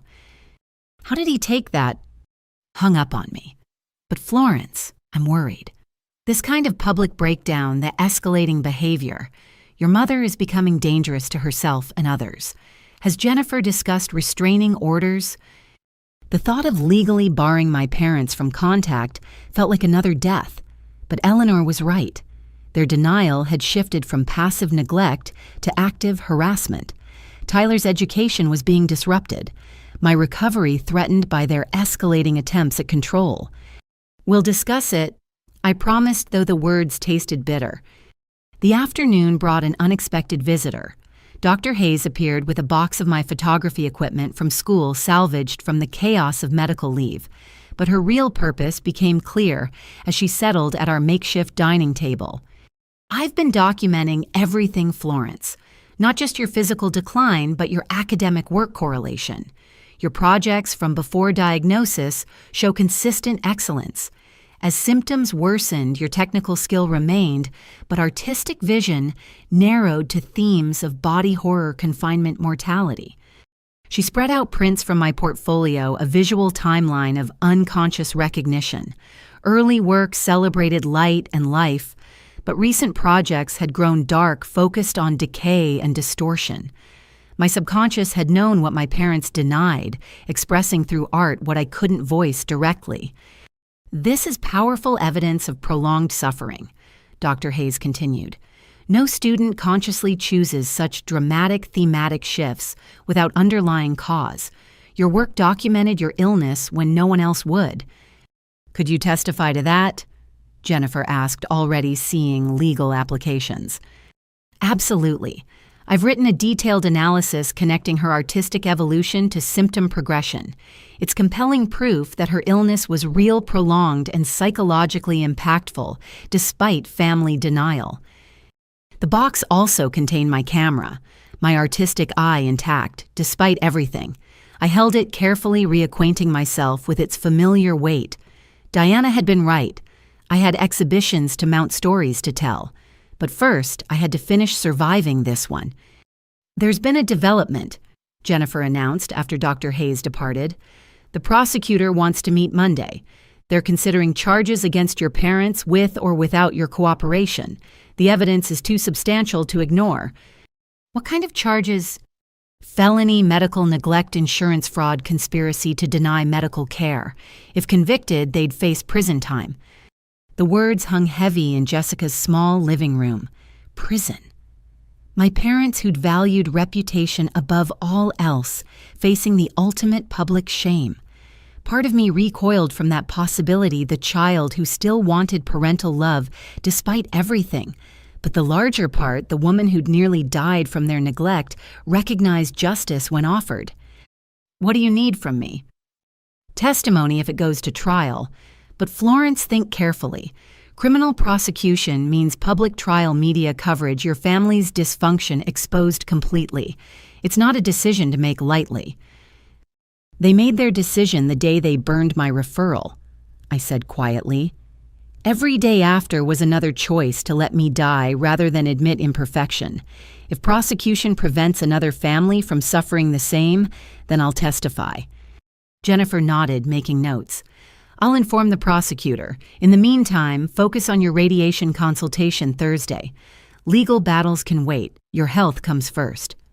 As evening approached, the apartment filled with the quiet sounds of recovery. Jessica prepared medications with nursing precision.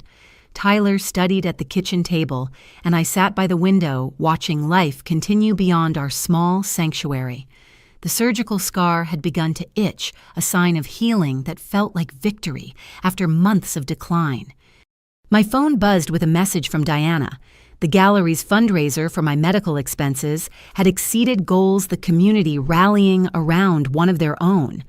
Thomas had added a donation jar at the bookstore, customers contributing with notes of encouragement. Strangers were showing more care than my parents ever had. "You know what's strange?" I said to the room at large. "I'm happier now with cancer and family estrangement than I was 6 months ago living their lie."